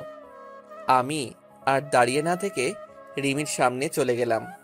এই যে মিস, ভদ্র মহিলা, আপনার লজ্জা করে না পরের ছেলেকে আদর করতে? আর আমাদের মতো পাপী নোংরা মানুষকে স্পর্শ করলে আপনার আবার সমস্যা হবে। আর সামি, তোমাকে না বলছি আমাকে না বলে কোথাও যাবে না? তাহলে কেন এখানে আসছো? আর আমি বলেছি না তোমার আম্মু নেই, তাহলে কেন এই মহিলাকে আম্মু বলছো? আর যেন কোনোদিন তোমাকে আম্মু বলতে না দেখি, মনে থাকবে তো? আর আমি তোমার আব্বু আম্মু, মনে থাকবে তো? আব্বু, কিন্তু এই আম্মুটা বলেছে উনি নাকি আমার আম্মু, তাই আমি আম্মু বলে ডেকেছি। আর এই আম্মু আমার অনেক ভালোবাসে আর আদর করে, আমি আম্মু বলে ডাকি। চুপ, একদম চুপ। আর একবার আম্মু বলে তোমাকে একটা থাপ্পড় মারবো। সামি আমার ঝাড়ি শুনে ভয় পেয়ে গেল আর কান্না করতে লাগলো। প্লিজ স্বামীকে বকবেন না, ওর কোনো দোষ নেই। আমি ওকে জোর করে নিয়ে আসছি। আর ওকে কেন পাপী নোংরা বলছেন? ও তো একটা ছোট বাচ্চা। এই কথাটা আজ থেকে 5 বছর আগে আমার ছেলেকে বলেছিল। তখন সে একদম বাচ্চা ছিল, একদম নিষ্পাপ ছিল। এতটাই নিষ্পাপ ছিল যে তার তখনও জন্ম হয়নি। তখন থেকে সে অন্যায়ভাবে নিয়মিত অমানুষ পাপী জানোয়ার বলে স্বীকৃতি পেয়েছে। আমার কথা শুনে রিমি এবার মাথাটা নিচু করে জোরে জোরে কান্না করতে করতে ফ্লোরে বসে পড়ল আর কান্না করতে থাকলো। আমি সামিকে নিয়ে চলে আসলাম উপরে। সামি কান্না করতে করতে আমার কাঁধের উপর ঘুমিয়ে পড়েছে। আমি সামিকে বিছানায় রেখে ফ্রেশ হতে চলে গেলাম। ফ্রেশ হয়ে গুছিয়ে নিলাম, একটু বাবার অফিসে যাব। আজ অনেকদিন পর একটু অফিসে যাব, কিন্তু সামি ঘুমিয়ে পড়েছে। ওকে রেখে যাব নাকি সাথে নিয়ে যাব, এই নিয়ে চিন্তায় পড়ে গেলাম। তারপর সামিকে রেখে যাওয়ার সিদ্ধান্ত নিলাম। তারপর রুম থেকে বেরিয়ে মায়ের কাছে চলে গেলাম। মা, আমি একটু অফিস যাচ্ছি। সামি ঘুমিয়ে আছে, আমি জেগে গেলে তোমার কাছে রাখবে, আর যেন কেউ ওকে স্পর্শ করে না, তাহলে আমার থেকে খারাপ কেউ হবে না। বাবা আহনাফ, তুই এখনো পুরনো কথা ভুলতে পারিসনি। বাবা, আগের সব কথা ভুলে গিয়ে নতুন করে শুরু করা যায় না? মা, আমি চাইলেও কিছু ভুলতে পারবো না, যার জন্য আমার জীবন থেকে 5টা বছর কষ্ট আর অবহেলায় কেটেছে। 5 বছর আমার মা বাবার সাথে সম্পর্ক বিচ্ছিন্ন করছে একটা নিষ্পাপ শিশু। তার জন্য 5 বছর মায়ের আদর থেকে বঞ্চিত হয়েছে। কিভাবে সবকিছু ভুলে যাব বলো মা? আমি এখানে আসতে চাইতাম না, শুধু স্বামী তোমাদের দেখবে বলে আসছি এখানে। আর যদি তোমরা মনে করো আমি এসে তোমাদেরকে আবার বিরক্ত করছি, তাহলে একবার বলো, এখনই চলে যাব, আবার চিরদিনের জন্য। না বাবা, যাস না তুই। যেভাবে থাকিস আমরা আর কিছু বলবো না, কিন্তু আমাদের ছেড়ে আর যাস না। আর কত কষ্ট দিবি এই মাটাকে? আমি কোনো কথা না বলে চলে আসলাম ওখান থেকে। তারপর সোজা অফিসে চলে আসলাম। অফিসে সবার সাথে বেশ আড্ডা দিলাম, যারা নতুন স্টাফ তাদের সাথে পরিচয় হয়ে নিলাম। তারপর দুপুরে বসে আছি, লাঞ্চ করার সময় হয়ে গেছে। আমি নিজের ডেস্কে বসে আছি, তখন বাবা আসলো আর বলল, চল আহনাফ, লাঞ্চ করে আসি। কিন্তু আমি যেতে চাইলাম না, শুধু স্বামীর জন্য বাসায় আসলাম। বাবা কলিং বেল বাজালো। কিছুক্ষণ পর মা এসে দরজা খুলে দিল। আমি ভিতরে ঢুকে দেখি সামি আর রিমি দুজনে হেসে হেসে খেলা করছে আর দুষ্টামি করছে। রিমি আমাকে আসতে দেখে রিমি সামির থেকে দূরে সরে গেল, মনে হয় কিছুটা ভয় পাইছে। আমি আর কিছু বললাম না, কারণ এখানে বাবা রয়েছে। আমি চুপচাপ সামিকে নিয়ে উপরের রুমে চলে আসলাম। কিছুক্ষণ পর রিমি রুমে আসলো। আপনাকে নিচে ডাকছে দুপুরের খাবার খেতে। সবাই নিচে বসে আছে, অপেক্ষা করছে। আমি খাবো না, ক্ষুধা নাই, বাইরে থেকে খেয়ে নিব। আপনি চলে যান সামনে থেকে। কেন বাইরে খাবেন কেন? আপনার জন্য খাবার রান্না করা হয়েছে তো। এসব ঢং বাদ দেন। এতদিন কোথায় ছিল তোমার এসব ঢং? যত সব ঢং দেখলে বাঁচি না। আর একটা কথা, আপনাকে না বলা হয়েছে সামির থেকে দূরে থাকবেন? কারণ আমি কিছুদিনের জন্য এখানে এসেছি, আবার কিছুদিন পর কাউকে না বলে হঠাৎ করে হারিয়ে যাব। তাই স্বামীর সাথে বেশি কথা বলবেন না, পরে সমস্যা হবে। তখন বারবার আপনার কাছে যাইতে চাইবে আর সেটা কোনোদিন সম্ভব না। আর বিকালে আমি উকিলের কাছে যাব, কারণ 5 বছর আগে যেই কাজ করতে চেয়েছিলাম সেটা এখন করব। মানে আপনাকে ডিভোর্স দিয়ে চিরদিনের জন্য মুক্ত করে দেব। রিমি এবার দৌড়িয়ে এসে আমার পা জড়িয়ে ধরল আর বলল, প্লিজ আনাফ, একবার আমাকে ক্ষমা করে দাও। আর কষ্ট দিও না, অনেক কষ্ট সহ্য করেছি, আর পারছি না। তুমি যদি চলে যাও তাহলে যাবার আগে আমাকে খুন করে যাবে, কারণ তোমাকে আর আমার ছেলেটাকে ছাড়া আমি বাঁচতে পারবো না। তুমি চলে যাবার আগে আমাকে তোমার হাত দিয়ে খুন করে চলে যাবে, তাহলে আমাকে আর কোনোদিন কষ্ট পেতে হবে না। রিমির কান্না দেখে আমার খুব খারাপ লাগলো, খুব কষ্ট হতে লাগলো। কারণ রিমিকে তো আমি পাগলের মতো ভালোবাসতাম, এখনো ভালোবাসি। কিন্তু আমার রাগ আর অভিমানের কাছে আমার ইগোটা বারে বারে হার মেনে যাচ্ছে। তখন সামি আমাদের কাছে আসলো। সামি সোজা গিয়ে রিমির সামনে গিয়ে রিমির চোখের পানি মুছে দিচ্ছে। আম্মু, তুমি আব্বুর পা ধরে কান্না করছো কেন? তুমি কেঁদো না আম্মু, আমিও কিন্তু কেঁদে দেব। আর আব্বু, আম্মু তোমার কাছে কিসের জন্য মাপ চাইছে? তুমি আম্মুকে মাপ করে দাও আব্বু। সামি, তুমি তোমার দাদু ভাইয়ের কাছে যাও। আর তুই আমার ছেলেটাকে নিজের করে নিয়েছিস, যে তোর হয়ে কথা বলছে তোকে ক্ষমা করে দিতে পারি। তাহলে আমার জীবন থেকে 5 বছর ফিরিয়ে দে, যেখানে আমি প্রতিনিয়ত অবহেলা পেয়েছি। তোর কারণে আমি 5 বছর মা বাবার থেকে দূরে থেকেছি। তোর কারণে মায়ের কাছ থেকে যে অবহেলা পেয়ে প্রতি রাতে কান্না করেছি, কষ্টে বুক ফেটে চিৎকার করে কান্না করতাম। দিতে পারবি সেই চোখের পানি? তোর জন্য আমার ছেলেটা 5 বছর মায়ের আদর থেকে বঞ্চিত হয়েছে। ফিরিয়ে দিতে পারবি আমার জীবনের সবচেয়ে কালো অধ্যায় ভুলিয়ে দিতে? রিমি কোনো কথা না বলে ফ্লোরে বসে বসে কান্না করছে। আমি রুম থেকে চলে আসলাম বাইরে। তারপর স্বামীকে নিয়ে বাসা থেকে বের হয়ে গেলাম। ভীষণ রাগ হচ্ছে রিমির উপর। যখন আমাদের ছেলে গর্ভে ছিল তখন মনে ছিল না এসব কথা? যত সব আহ্লাদখানি দেখলে বাঁচি না। তারপর সোজা ভালো একটা উকিলের কাছে আসলাম, যেন 20 দিনের মধ্যে ডিভোর্স পেপার রেডি করতে পারে। তারপর উকিলের সাথে সব কথা বলে বাইরে চলে আসলাম। রাত 9টার সময় আমি আর স্বামী বাইরে থেকে কিছু খাবার খেয়ে রাতে বাসায় আসলাম, কারণ স্বামীকে আবার বেশি রাত পর্যন্ত বাইরে রাখা যাবে না। তাই বাসায় চলে আসলাম। বাসায় এসে রুমে একটু রেস্ট নিচ্ছি। তখন রিমি আসলো আমার রুমে। আম্মু রাতের খাবার খাওয়ার জন্য ডাকছিল, আপনি আসবেন না? না, আমি আর স্বামী বাইরে থেকে খেয়ে এসেছি, এখন আমরা কেউ ডিনার করব না। আর আপনাকে না মানা করছি আমাদের উপর কোনো রকম অধিকার ফলাবেন না, তাও আপনার লজ্জা করে না? কেন বারবার নীল লজ্জের মতো আমার রুমে আসেন? হ্যাঁ? রিমির চোখ দুইটা পানিতে টলমল করছে, এখনই মনে হয় পানি ছেড়ে দেবে। স্বামীকে কেন বাইরে খাবার খাওয়ালেন? ও তো এখনো ছোট, বাইরের খাবার খাইলে শরীর অসুস্থ করবে।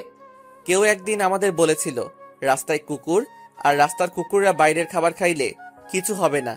আর এই 5 বছর আমরা বাইরের খাবার খাই, তাই আপনি বেশি অধিকার না দেখিয়ে নিজে নিজের মতো থাকবে, আর আমরা আমাদের মতো। রিমি এবার কান্না করে দিল, কারণ এখন তার বলার কিছু নেই। কারণ এই কথাগুলো রিমি একদিন আহনাফকে বলেছিল। তাই রিমি আর কিছু না বলে রুম থেকে বের হয়ে গেল। আব্বু, তুমি আম্মুকে সব সময় কাঁদাও কেন? তুমি জানো না আব্বু আম্মু আমাকে অনেক আদর করে, নিজের হাতে খাইয়ে দেয়, জড়িয়ে অনেক আদর করে আমায়। আব্বু, আমরা এখানে সারা জীবন থাকতে পারি না। আর দাদু ভাইটা অনেক ভালো, খুব আদর করে আমাকে। না আব্বু, আমরা এখানে থাকবো না। যদি এখানে থাকি তাহলে তোমার কাছ থেকে আমাকে আবার আলাদা করে দেবে। আর তুমি কি চাও বাবা যে আমি তোমার কাছ থেকে দূরে সরে যাই? না আব্বু, তুমি আমাকে রেখে চলে যেও না, আমি তোমার কাছেই থাকবো। কিন্তু আমরা যে কদিন এখানে আসি সে কয়দিনে আমি আম্মুর কাছে একটু আদর পেয়ে নিই। আমি স্বামীর কথা ভেবে কি বলবো কিছু বুঝতে পারছি না। কি করব? ছোট বাচ্চা একটা, কোনোদিন মায়ের আদর পাইনি, এখন তাও আমি তার আদর থেকে দূরে সরিয়ে দিচ্ছি?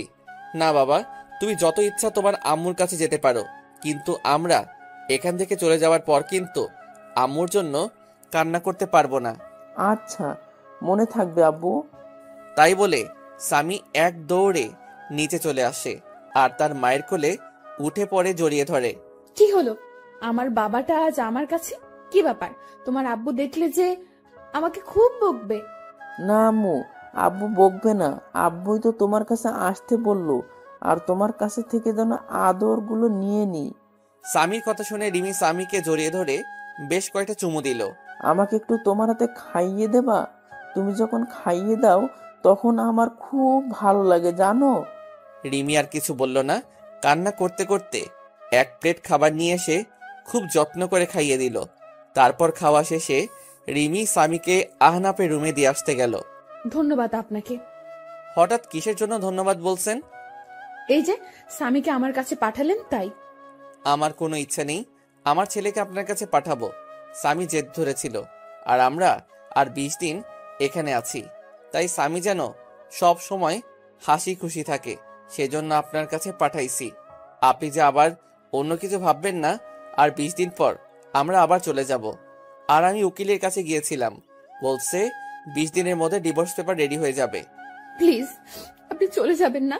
আমি স্বামীকে ছাড়া থাকতে পারবো না। দরকার হলে আমি স্বামীর আশেপাশে যাব না, তবু আপনি চলে যাবেন না। খুব কষ্টে কাটিয়েছি এই 5টা বছর। প্রতিটা রাতে আপনার জন্য কান্না করেছি, আর সব সময় দোয়া করেছি যেন আপনি আমার ছেলে সুস্থ থাকেন। আমি আর কোনো প্রকার অধিকার দেখাবো না, তবু আমাকে ছেড়ে চলে যাবেন না। আমি আর কোনো কথা না বলে ছাদে চলে আসলাম। এসে রিমির বলা কথাগুলো ভাবছি আর সিগারেট টানছি। তারপর রুমে এসে দেখি স্বামী ঘুমিয়ে পড়েছে। রিমি স্বামী পাশে শুয়ে স্বামীর মাথায় হাত বুলিয়ে দিচ্ছে। আমি রুমে আসার পরই রিমি বিছানা থেকে দাঁড়িয়ে গেল। এখন যাও, অনেক রাত হয়ে গেছে, ঘুমিয়ে পড়ো। আমি কি আজ স্বামীর পাশে ঘুমাতে পারি? প্লিজ মানা করবেন না। আপনি তো আমাকে ছেড়ে চলে যাবেন, শুধু এই কয়টা দিন আমাকে থাকতে দিন স্বামীর পাশে। আর তারপরে হয়তো আর কোনোদিন থাকা হবে না। যেখানে নিজের ছেলেকে আদর করতে পারমিশন নিতে হয়, সে জীবন রেখে আর লাভ নেই। কি বলছেন? আমি তো একটা জানোয়ার, আর জানোয়ারের সাথে রাতে থাকতে পারবেন? যদি আপনার দুর্বলতার সুযোগ নেই, আর আপনিই তো একদিন বলেছিলেন আমাকে।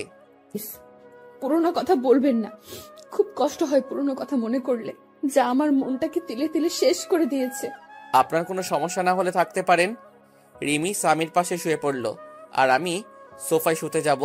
তখন আপনি সোফায় শুতে যাচ্ছেন কেন? বিছানায় আসেন। বিছানায় ঘুমালে আবার আমাদের মতো অমানুষ নিজেকে কন্ট্রোল করতে পারবো না। তার থেকে আপনি বিছানায় ঘুমান, আমি সোফায় ঘুমাই।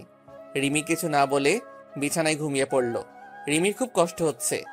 এতদিন আহনাফের জন্য অপেক্ষা করলো, যে আহনাফকে ভালোবেসে আবার সুখে শান্তিতে সংসার করবে। কিন্তু আহনাফ তার রাগ আর অভিমানের কাছে হার মেনে গেল। এদিকে আহনাফ ভাবছে রিমি এখন আর আগের মতো নেই। রিমি অনেক চেঞ্জ হয়ে গেছে। সব সময় আমার পাশে থাকতে চাই, কিন্তু আমি আসতে দেই না। রিমি মনে হয় আমাকে ভালোবাসে, অনেক ভালোবাসে হয়তো। পরের দিন আমার একটু তাড়াতাড়ি ঘুমটা ভেঙে গেল। আমি বিছানার দিকে তাকিয়ে দেখি স্বামী রিমিকে জড়িয়ে ধরে ঘুমিয়ে আছে। রিমির চোখ দুটো ফুলে আছে, মনে হয় সারা রাত কান্না করেছে। চুলগুলো এলোমেলোভাবে রিমির মুখের উপর আছে। খুব মায়াবী লাগছে রিমিকে। আর স্বামী যেন মনে হয় সব থেকে বেশি খুশি, কারণ স্বামী তার মায়ের বুকে পরম যত্নে ঘুমিয়ে আছে। খুব ভালো লাগছে দেখে মা ছেলের ঘুমন্ত চেহারা। আমি বাথরুমে ঢুকলাম ফ্রেশ হয়ে এসে দেখি স্বামী আর রিমি দুজনে দুষ্টামি করছে। আমাকে দেখে রিমি চুপ হয়ে গেল। আমি বাইরে বের হয়ে আসলাম। বাইরে থেকে হালকা নাস্তা করে বাসায় চলে আসলাম। বাসায় এসে দেখি রিমি, মা আর স্বামী তিনজনে বসে বেশ আড্ডা দিচ্ছে। বাবা আহনাফ, সকালে নাস্তা না করে কোথায় গিয়েছিলি? বাইরে গিয়েছিলাম নাস্তা করতে, তাই দেরি হয়ে গেল। বাইরে কেন নাস্তা করবি? আমি তো তোর জন্য নাস্তা তৈরি করেছি। এই বাড়িতে আমার জন্য আবার নাস্তা তৈরি হলো কবে থেকে? এমন করে কেন বলছিস বাবা? মানুষ মাত্রই তো ভুল করে, তাই বলে তুই আমাদের ক্ষমা করে দিবি না? আমি সবাইকে ক্ষমা করে দিয়েছি, আর বাইরের খাবার খেয়ে অভ্যাস হয়ে গেছে, তাই বাসার খাবার ভালো লাগে না। আমি এই বলে রুমে চলে আসলাম। এইভাবে কেটে গেল 20 দিন। এই 20 দিনে রিমি আমাকে অনেক ভালোবেসে ফেলছে, তা রিমির আচরণে বুঝতে পারছি। রিমি এই 20 দিন প্রতিদিন আমার রুমে ঘুমাতো। রিমি আর স্বামী বিছানায়, আর আমি সোফায় ঘুমাতাম। রিমি আমাকে আগের তুলনায় এখন বেশি কেয়ার করে। কাল বিকালে চলে যাব আবার ঢাকায়। কাউকে কিছু বলিনি কখন যাব। পরের দিন সকালে উঠে চলে গেলাম উকিলের কাছে, ডিভোর্স পেপার নিয়ে বাসায় আসলাম। কিছুক্ষণ পর রিমি আমার রুমে আসলো স্বামীকে নিয়ে। এই যে এটা ধরুন, আপনার চিরমুক্তির ডিভোর্স পেপার, আর আমি বিকেলে রওনা দেব। আমার কথা শুনে রিমির হাস্যোজ্জ্বল চেহারাটা নিমিষেই মলিন হয়ে গেল আর দৌড়িয়ে এসে আমাকে জড়িয়ে ধরল। প্লিজ, আপনি এমন কাজ করবেন না, এত বড় অন্যায় করবেন না। আমি আপনাকে ভালোবাসি, পাগলের মতো ভালোবাসি। প্লিজ আমাকে ছেড়ে চলে যাবেন না।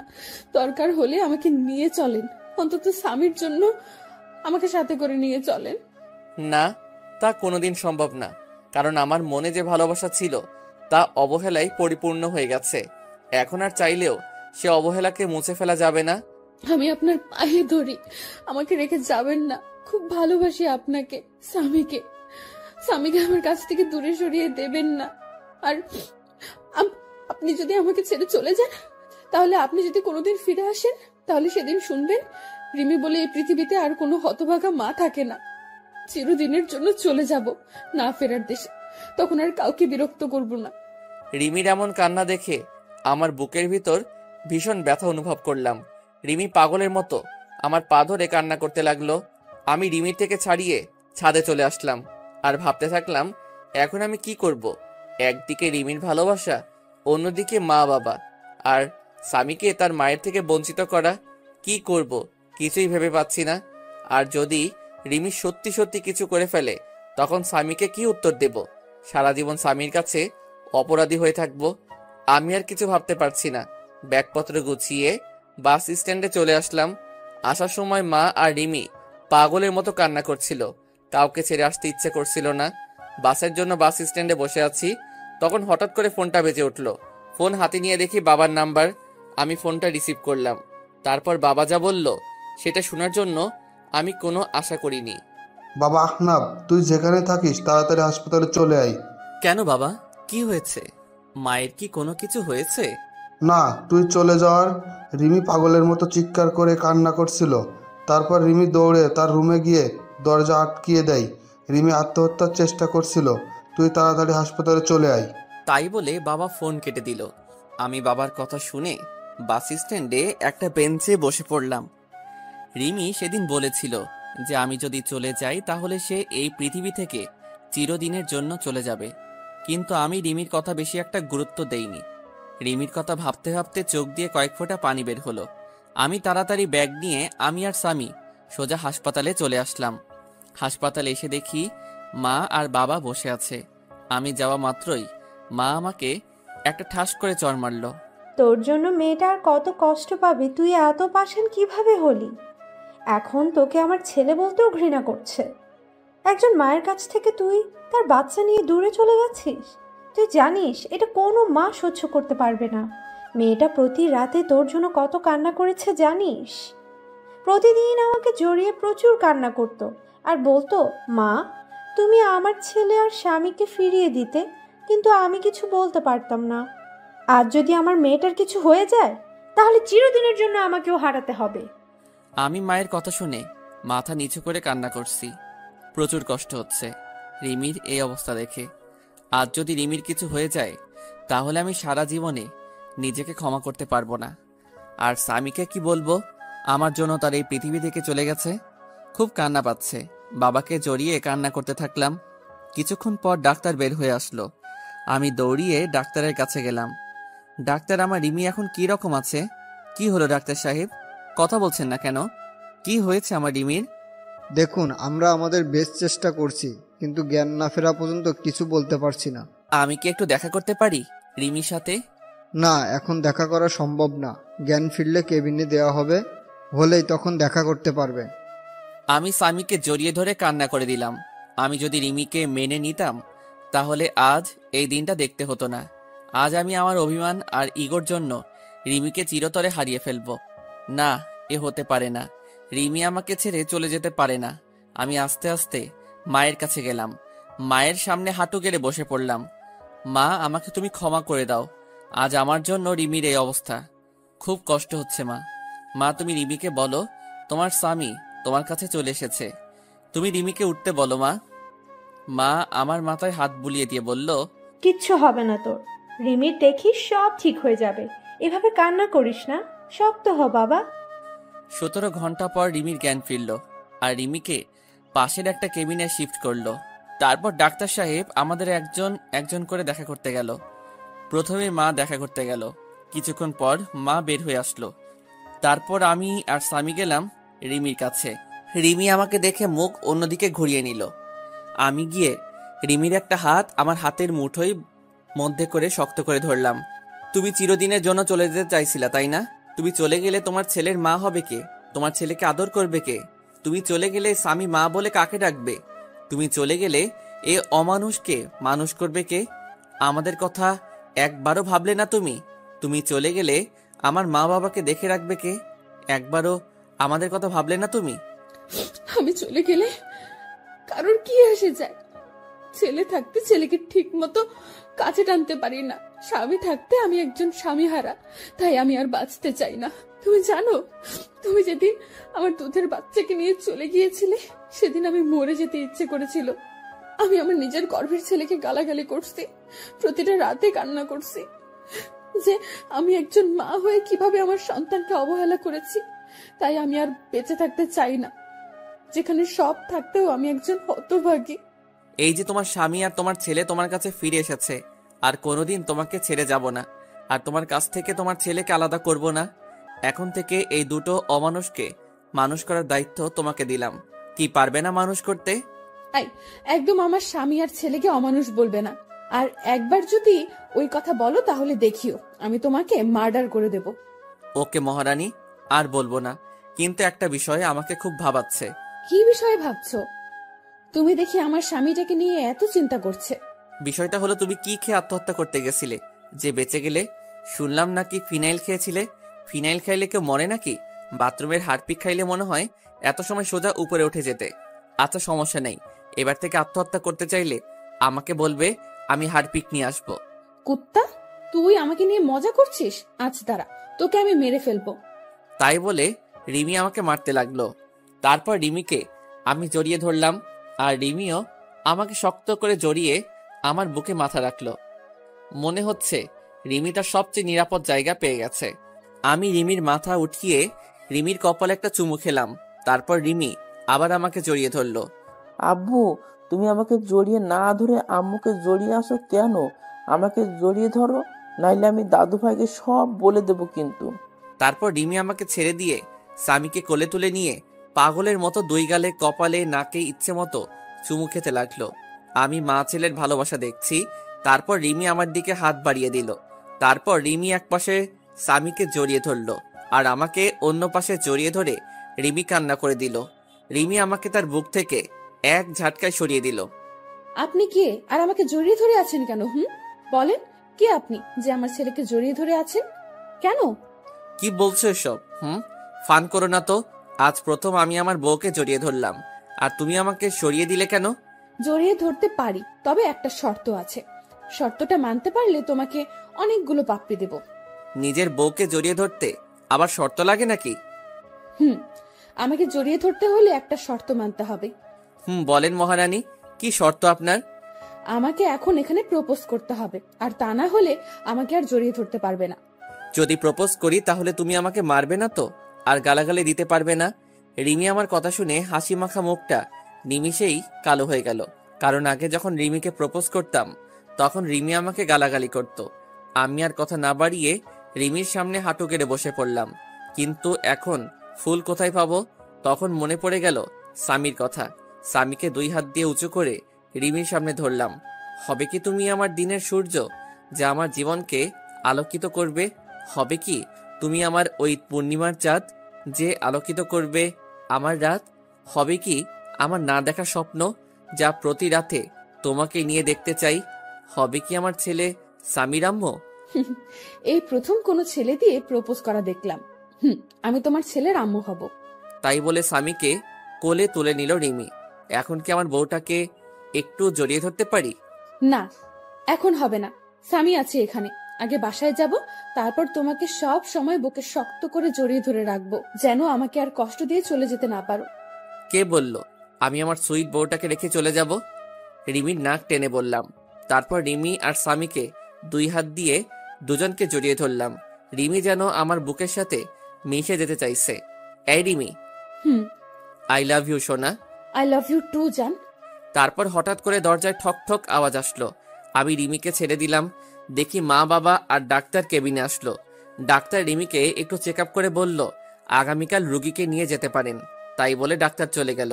কি ব্যাপার, আমার মেয়েটাকে অনেক খুশি খুশি লাগছে আজ। অনেকদিন পর মেয়েটার মুখ হাসি দেখলাম। দোয়া করি যেন তোরা সব সময় এমন খুশি হয়ে সুখে শান্তিতে ঘর সংসার কর। রিমি মায়ের কথা শুনে কিছুটা লজ্জা পেল। কিছুক্ষণ পর একটা মহিলা এসে রিমিকে জড়িয়ে ধরে কান্না করে দিল।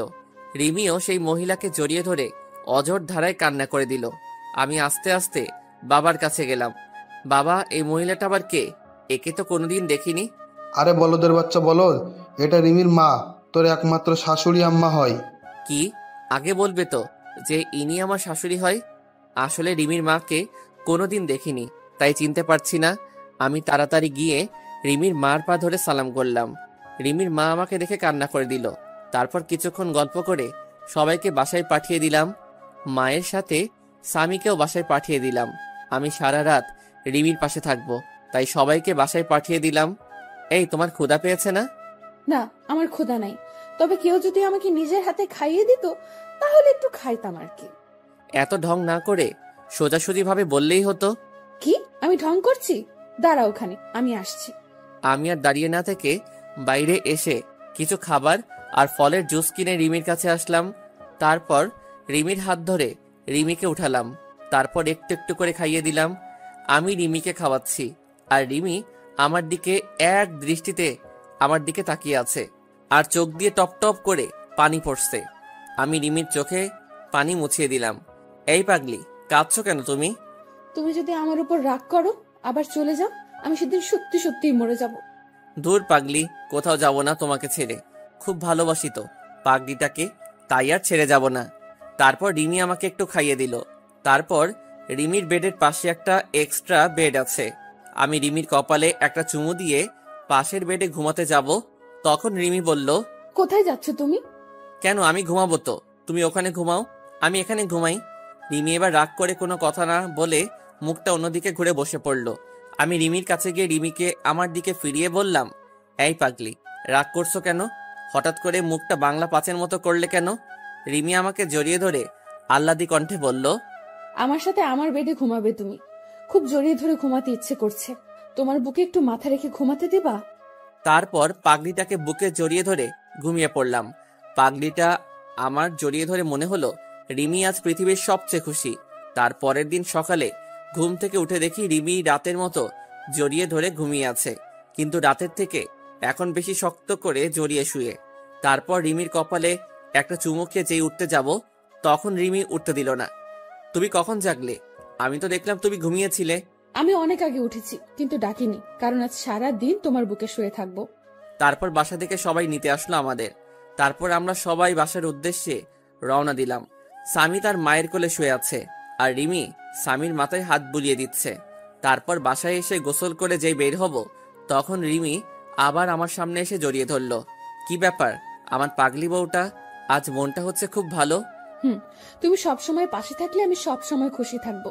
তারপর দুপুরে খাবার খাওয়ার সময় আমি রুমে বসে আছি, তখন রিমি রুমে আসলো। আমি বিছানায় শুয়েছিলাম। রিমি আমার মাথার কাছে আমার মাথায় হাত বুলিয়ে দিচ্ছে। একটা কথা বলবো, রাখবে কথাটা? আমি রিমির হাত জড়িয়ে ধরে বললাম, বলো। এতে আবার অনুমতি নেওয়ার কি আছে? না, তুমি আগে বলো যে আমার কথাটা রাখবে। আচ্ছা ঠিক আছে, তোমার কথা রাখবো, এবার বলো। চলো নিচে চলো, আজ সবাই একসাথে বসে লাঞ্চ করব। আমি রিমির কথা শুনে ফিক করে হেসে দিলাম। এইটুকু কথা বলবে তাও আবার ভয় পাচ্ছে। আচ্ছা, তোমার কথা রাখতে তবে একটা শর্ত আছে। তুমি যদি শর্তটা মানতে পারো তাহলে সবাই একসাথে লাঞ্চ করব। তোমার আবার কি শর্ত? বলো, কি শর্ত তোমার? এখন আমাকে গুনে গুনে 20টা পাপ্পি দিতে হবে, তারপর আমি লাঞ্চ করব। আর যদি না দাও তাহলে আমাকে আবার কষ্ট করে বাইরে লাঞ্চ করতে যেতে হবে। আমার কথা শুনে রিমি লজ্জায় মাথা নিচু করে ফেললো। যা দুষ্টু, ওটা আমি দিতে পারবো না, কেউ দেখে ফেলবে। না, কেউ দেখবে না। আর যদি না দাও তাহলে যাই বাইরে থেকে লাঞ্চ করে আসি।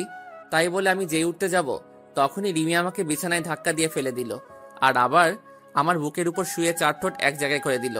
এভাবে কতক্ষণ ছিলাম জানি না, তবে আমার বেশ ভালো লাগছে।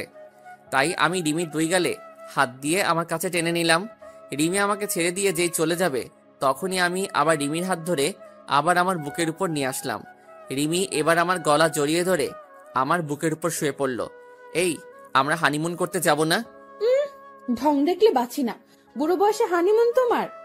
দাঁড়াও, বের করছি, দাঁড়াও। এই বলে রিমি আমাকে মারতে থাকলো। কি, আমি বুড়ো? তাহলে তুমি আমার সুইট বুড়ি বউ। আচ্ছা ঠিক আছে, এই বুড়োর সাথে তোমার থাকতে হবে না, আমি আবার চলে যাব। আগে আমি আর স্বামী যেখানে থাকতাম। রিমি আমার কথা শুনে আমাকে এবার শক্ত করে জড়িয়ে ধরে কান্না করে দিল। না, তুমি কোথাও যাবে না, তোমাকে আমি কোথাও যেতে দেব না। তুমি চলে গেলে এবার আমি সত্যি সত্যি মরে যাব। চুপ পাগলি, মরার কথা আর একবার যেন মুখে না শুনি। তুমি কি ভাবছো এই 5টা বছর তোমার কাছ থেকে দূরে সরে খুব খুশি ছিলাম, তাই না? তোমার কথা প্রচুর মনে পড়তো, খুব কষ্ট হতো তোমার মা বাবার কথা মনে পড়লে। তাহলে তুমি এই মাত্র বললে আমাকে ছেড়ে চলে যাবে? না, তোমাদেরকে ছেড়ে আমি কোথাও যাব না। চলো নিচে চলো, সবাই অপেক্ষা করছে আমাদের জন্য। তারপর নিচে এসে সবাই একসাথে খেতে বসলাম। রিমি স্বামীকে খাওয়াই দিচ্ছে। কতদিন পর বাড়ির রান্না করা খাবার খাইলাম। খাওয়া শেষে উঠতে যাব, তখন বাবা বলল, আহনাব, তুমি কি ঢাকায় চলে যাবে নাকি এখানে নিজেদের ব্যবসা দেখাশোনা করবে? না বাবা, আমি আর ঢাকায় যাব না, এখানে নিজেদের ব্যবসা দেখব। তবে কিছুদিন পর থেকে অফিস যাব, আমাকে এক জায়গায় যেতে হবে, আর সাথে রিমি আর স্বামীকে নিয়ে যাব, আর আগামীকালই রওনা দেব। ঠিক আছে, আর সাবধানে যাস। তাই বলে রুমে চলে আসলাম। তারপর রিমি আসলো রুমে। এই, আমাদের নিয়ে তুমি কোথায় যাবে বললে না কিন্তু। কেন, সেই সময় বললাম তো হানিমুনে যাব, আর খুব গুরুত্বপূর্ণ একটা কাজ আছে ওখানে। কি এমন গুরুত্বপূর্ণ কাজ যে আমাকে বলা যাবে না? সময় হলে সবই জানতে পারবে। তারপর দিলাম একটা ঘুম। ঘুম থেকে উঠে রিমিকে বললাম গুছিয়ে নিতে, আজ আমরা ঘুরতে যাব। রিমি এতগুলো খুশি হলো। আচ্ছা, আমি কোন শাড়িটা পরবো? তুমি একটা কালো রঙের শাড়ি পরবে, আর স্বামীকে একটা কালো রঙের পাঞ্জাবি পরিয়ে দেবা, আর আমিও একটা কালো রঙের পাঞ্জাবি পরবো। সবাই একসাথে ম্যাচিং করে ড্রেস পরে বাইরে বের হব। তখন মা সামনে আসলো। বাহ, খুব সুন্দর লাগছে তোমাদেরকে, আমারই নজর লাগছে। তারপর আমরা বাইরে বের হয়ে একসাথে হাঁটতে থাকলাম। স্বামী মাঝখানে হাঁটছে, আর আমি আর রিমি দুপাশে স্বামীর হাত ধরে হাঁটছি। রাস্তার সবাই যেন কিরকম ভাবে আমাদের দিকে বারবার তাকিয়ে আছে। এভাবে কিছু দূর যাওয়ার পর আমার কিছু পুরনো বন্ধুদের সাথে দেখা হলো। তাদের কাছে গিয়ে দাঁড়ালাম। সব শালারা আমাদের দিকে তাকিয়ে আছে। ওই শালা, ওইভাবে কি দেখিস? তারপর তাদের থেকে বিদায় নিয়ে একটা ফুচকা হাউসে ঢুকে 2 প্লেট ফুচকা অর্ডার করলাম, আর স্বামীর জন্য জুস নিলাম। তারপর হাঁটতে হাঁটতে বাসায় চলে আসলাম। রাতে একসাথে খাবার খেয়ে রুমে চলে আসলাম। কিছুক্ষণ পর রিমি স্বামীকে কোলে করে নিয়ে বিছানায় ঘুম পাড়িয়ে দিল। তারপর আমি শুয়ে পড়লাম। রিমি স্বামীকে একপাশে রেখে রিমি মাঝখানে চলে আসলো, আর আমার বুকে মাথা রেখে শুয়ে পড়লো। তারপর কিছুক্ষণ গল্প করে ঘুমিয়ে পড়লাম। সকালে উঠে দেখি রিমি আমার বাম সাইডে আর স্বামী ডান সাইডে আমাকে শক্ত করে জড়িয়ে ধরে শুয়ে আছে, আর শুধু দুষ্টামি করছে। তারপর ফ্রেশ হয়ে রিমিকে বললাম ব্যাগপত্র গুছিয়ে নিতে। সকাল 10টায় গাড়ি, তাই তাড়াতাড়ি বাস স্ট্যান্ডে গিয়ে বাসে উঠে পড়লাম। আমরা কখন যাচ্ছি বলবে একটু? আমরা সবাই কক্সবাজার যাচ্ছি। তারপর রিমি আমার কাঁধে মাথা রেখে আমায় জড়িয়ে ধরে ঘুমিয়ে পড়ল, আর স্বামী আমার কোলে ঘুমাচ্ছে। আমরা ভোর 6টার সময় চিটাগাং পৌঁছালাম। তারপর রিমিকে ডাক দিলাম। তারপর বাস থেকে নেমে একটা রিক্সা নিয়ে সোজা চলে আসলাম সেই চায়ের দোকানে, যেখানে ঠিক 5 বছর আগে একটা বাচ্চা ছেলে নিয়ে এসেছিলাম। দোকানের কাছে গিয়ে দেখলাম চাচা এইমাত্র দোকানটা খুললো। আমি গিয়ে চাচাকে জড়িয়ে ধরলাম। চাচা আমাকে দেখে খুশিতে জড়িয়ে ধরলো। তারপর স্বামী আর রিমিকে ডাক দিলাম। চাচা দেখেন তো চিনতে পারেন কিনা। ভালো করে দেখলো, কিন্তু স্বামীকে চিনতে পারছে না। চাচা আমার সেই ছোট ছেলে যাকে আপনি আশ্রয় দিয়েছিলেন। তারপর চাচা স্বামীকে কোলে তুলে নিয়ে খুশিতে কান্না করে দিল। তারপর সবাই মিলে চাচার বাসায় আসলাম। আজ অনেকদিন পর এই রুমে প্রবেশ করলাম। চাচা, তনিমার খবর কি? তনিমা ভালো আছে তো? ভালো আছে, সবাই ভালো আছে। তুমি একটু বসো, আমি তনিমাকে ফোন দিয়ে বলছি যে তোরা এসেছিস। তারপর চাচা তনিমাকে ফোন করে বাইরে চলে গেল কিছু খাবার আনতে। এই, তনিমাকে আর তুমি তাকে কিভাবে চিনো? তনিমা হচ্ছে এই চাচার মেয়ে, আর সেই আমাদের স্বামীকে 1 বছর স্বামী নিজের মায়ের মতো আদর যত্নে বড় করেছিল। তারপর এক এক করে রিমিকে সবই বলে দিলাম। তারপর চাচা নাস্তা নিয়ে আসলো। কিছুক্ষণ পর তনিমা হাঁপাতে হাঁপাতে রুমে প্রবেশ করলো, আর তনিমা স্বামীকে দেখে কোলে তুলে পাগলের মতো চুমু দিতে লাগলো। কেমন আছেন আপনি? আর এটাই কি সেই রিমি ভাবি? আমরা ভালো আছি। আর এই হচ্ছে স্বামীর আম্মু। তারপর রিমি তনিমার সাথে কিছু কথা বলে সবাইকে বিদায় দিয়ে আবার আমরা গাড়িতে উঠে পড়লাম কক্সবাজারের উদ্দেশ্যে। তারপর আমরা একটা হোটেল নিলাম। হোটেলে গিয়ে একটু ফ্রেশ হয়ে নিলাম। এখন রাত হয়ে গেছে, আর জার্নি করে শরীর একদম ক্লান্ত, তাই আর সমুদ্র পাড়ে যাইনি। হোটেলে শুয়ে আছি, স্বামী ঘুমিয়ে পড়েছে। তারপর রিমি ফ্রেশ হয়ে এসে আমাকে জড়িয়ে ধরে শুয়ে পড়লো। এই, আমি আরেকটা জিনিস চাইবো, দিবে? দেবো না কেন? আমার সবকিছু তো এখন থেকে তোমার। তাহলে এখানে অনুমতি নেওয়ার কি আছে? আমাকে আরেকটা বাবু এনে দিবা? স্বামীর জন্য একটা বোন দরকার। কিন্তু স্বামীর মতো যদি সেও ওরকম অবহেলা পায়, তাহলে তো আমি সহ্য করতে পারবো না। রিমি এবার আমার বুকের উপর থেকে নেমে পড়লো, আর অন্যদিকে মুখ করে কান্না করছে। আমার লক্ষ্মী বউটা রাগ করলো। আরে আমি তো তোমার সাথে মজা করছিলাম। এই পাগলি, রাগ করছো কেন? আমি তোমার সাথে তো ফান করলাম। আচ্ছা ঠিক আছে, একটা না, পুরো কাবাডি খেলার টিম তৈরি করব, ঠিক আছে? রিমি এবার আমার দিকে ফিরে বলল, প্লিজ, তুমি আর পুরনো কথা বলবে না। খুব কষ্ট হয় সেই পুরনো কথা মনে পড়লে। আর কখনো বলবে না ওইসব কথা। এবার আমি রিমিকে টেনে নিয়ে জড়িয়ে ধরলাম। আচ্ছা, স্বামীর জন্য একটা বোন নিয়ে আসতে হলো তো অনেক পরিশ্রম করতে হবে। যা দুষ্টু, তোমার কোনো লজ্জা নেই। পাঠক পাঠিকারা তো সব দেখে ফেলবে। আগে লাইট নিভিয়ে আসো, নইলে সবাই আবার দেখে ফেলবে। ভাইয়া ও আপুরা, এখন আমরা স্বামীর জন্য একটা মিষ্টি বোন নিয়ে আসতে যাচ্ছি। আপনারা এবার চোখ বন্ধ করেন, নইলে আবার আমার পাগলি বউটা লজ্জা পাচ্ছে।